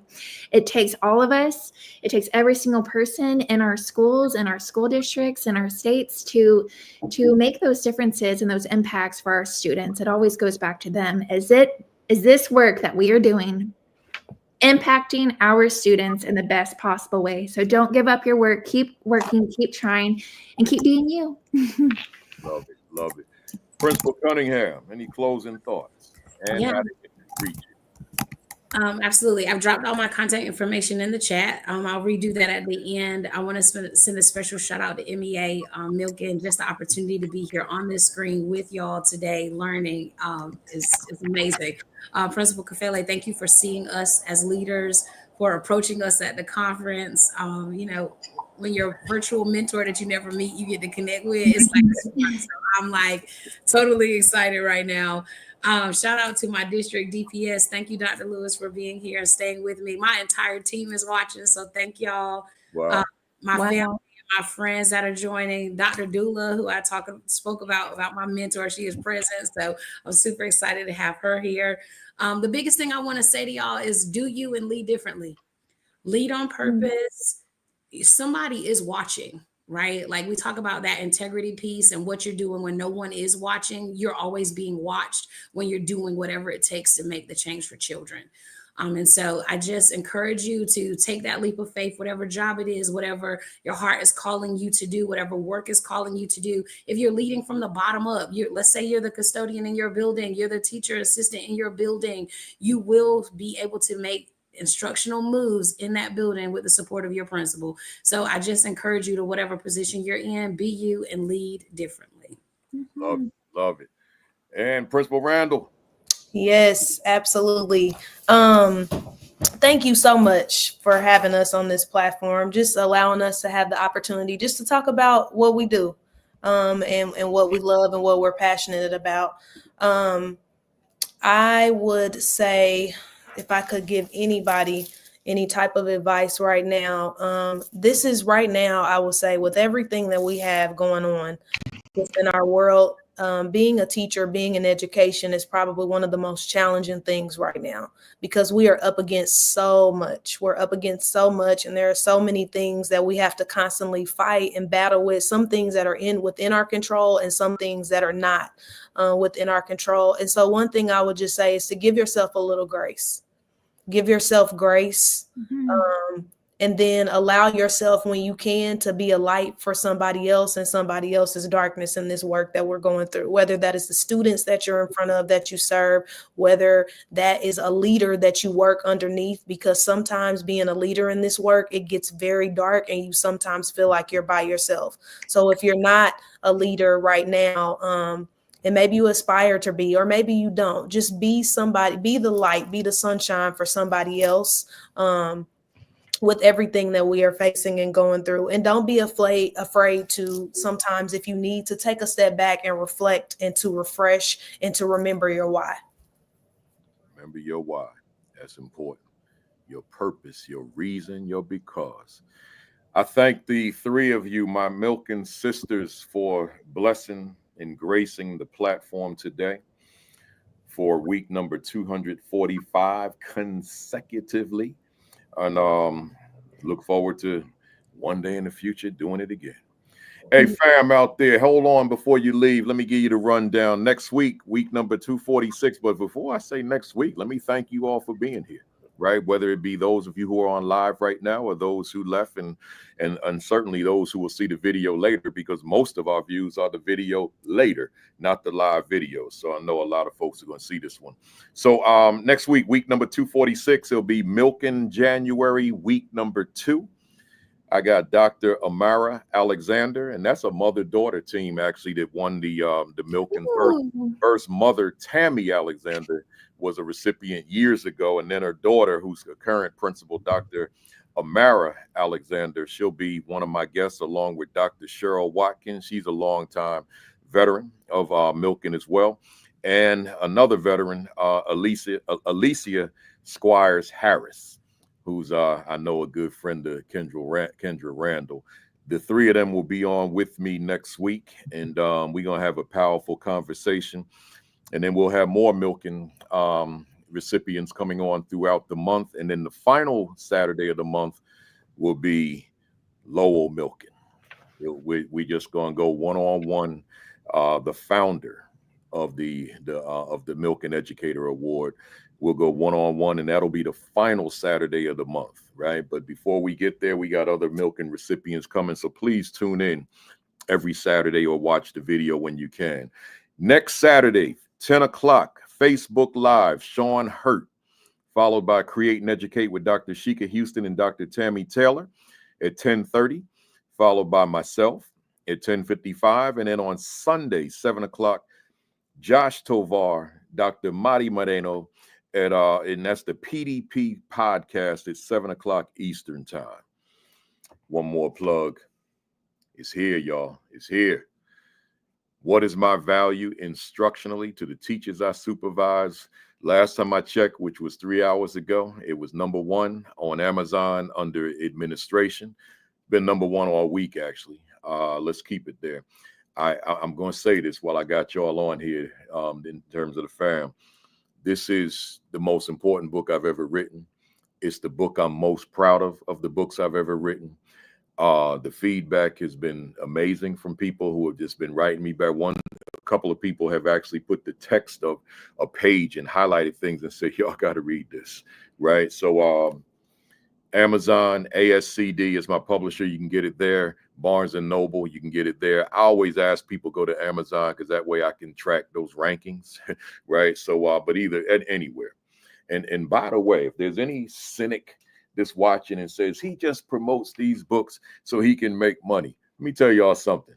Hear me well. Put your ear to the screen, especially if you're an aspiring author. If you're a published author, unless your name is like Oprah Winfrey or Beyonce or some mega superstar person, us regular people that sit in our living rooms or dining rooms making videos with books all in the screen and all that kind of stuff on the dining room table. My wife probably said, why you had to tell them that part, right? But we don't make no money. The publisher makes all the money. We don't make money. These are just a labor. Us regular people, these are just a labor of love. Now, if I decided to self-publish again, my first 4 books were self-published, I make all the money. But guess what? I don't have time to market no books. I don't have time to ship no books, and I ain't paying nobody to do that, right? I don't have that. That was my life when I was in my 30s when I wrote my first book. I don't have that. My late 20s, actually. I don't have that time. So as an author, I'm telling this for somebody that may want to write a book. And as a matter of fact, I have a whole video series on YouTube on the AP and New Principles Academy channel. If you do want to write a book, watch my 5 hours of content that I decided to provide for free.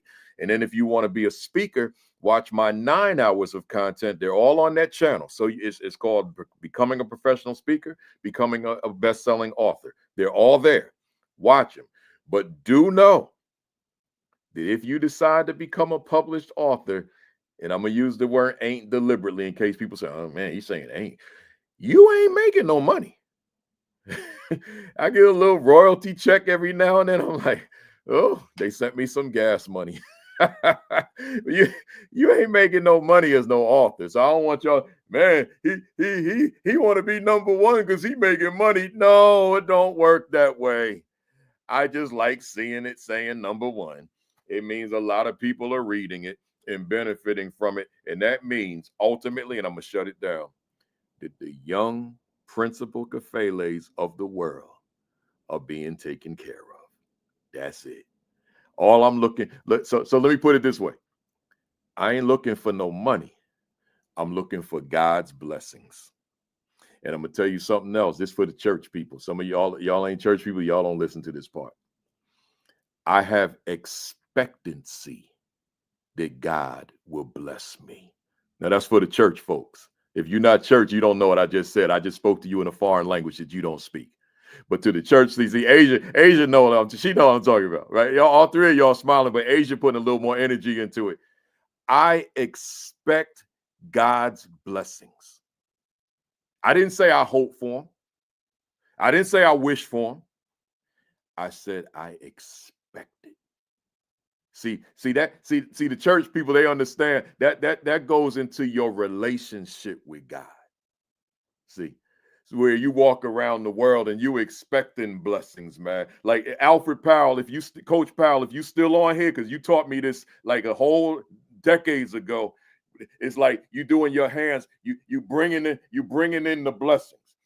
This is what he does on stage as a speaker, bringing in the blessings. Coach Powell, if you still on here, show me. Could you bringing in the blessings? See, that's how I'm living my life. I expect it, so I'm bringing them closer to me. So again, that's for the church people. The rest of y'all, I know y'all like, well, man, Kafele, it's time to go. I know. Hey, y'all, real quick. The School Leadership Institute, July 15 and 16. Raleigh. Go to principalkafele.com on the homepage, scroll down, register. Come on out and join me for 2 days. Raleigh, North Carolina. We've never been there before to do any presentations as far as my institute. This will be the first time we're there, but we're gonna be there. Me and my business partner, we gonna be there. So join me there. Subscribe to the AP and New Principals Academy YouTube channel. Make sure you subscribe. Don't just go to the channel and watch videos. Subscribe and then hit the notification bell so that you're informed anytime I go live. That way, if you forget, you get a notification on your computer, your phone, your tablet. You'll know, oh man, I gotta get to the AP and New Principals Academy. Make sure you visit principalkafele.com. Beyond that, right? There's just a lot of resources on there that you don't have to pay a dime for. And then finally, as I always say, your diet, make sure you're eating right. Right. I got to make a slight adjustment in my diet from what I was doing from the vacation, because I was doing some stuff that the doctors would say, right. So now that the vacation's over and I'm going back on the road tomorrow to Garland, Texas, to Josh's school, and then Chattanooga, Tennessee, we're going to get back to my regular diet and make sure you're getting that exercise in. I was out last night, 20 degrees, about 8 o'clock at night doing my miles, y'all. Right, doing my miles, and those virus precautions. You've been watching the news. Flu is running rampant. COVID-19. Folks thought we were out of that. No, it's here. Right. So I'm not going to tell you to get vaccinated. I'm just going to tell you whatever your precautions are, take them. That's all I'm saying. Me, I'm fully vaccinated, right? I got all sorts of crap in me, right? But that's because I live on airplanes, so I really didn't want to play around with that. So that's me. You do what you got to do, but I just want to make sure that you remember it's stuff out here in case you forgot because you're feeling well, right? Other than that, y'all, I appreciate you for being here. I see you next Saturday, 10:55. Have a great week. Have a great a start of a great new year. And you all are going back to school. Most of you already haven't started yet. So have a great first day back and first week back. And then we'll get back together next Saturday and start it all over again. Other than that, have a great week. Have an extraordinary week. Have your best week yet. Peace. Peace. Thumbs up. Count that fist back. Count the 3. 1, 2, 3. Bam. Bam. There it is. See y'all next week. Y'all stay on.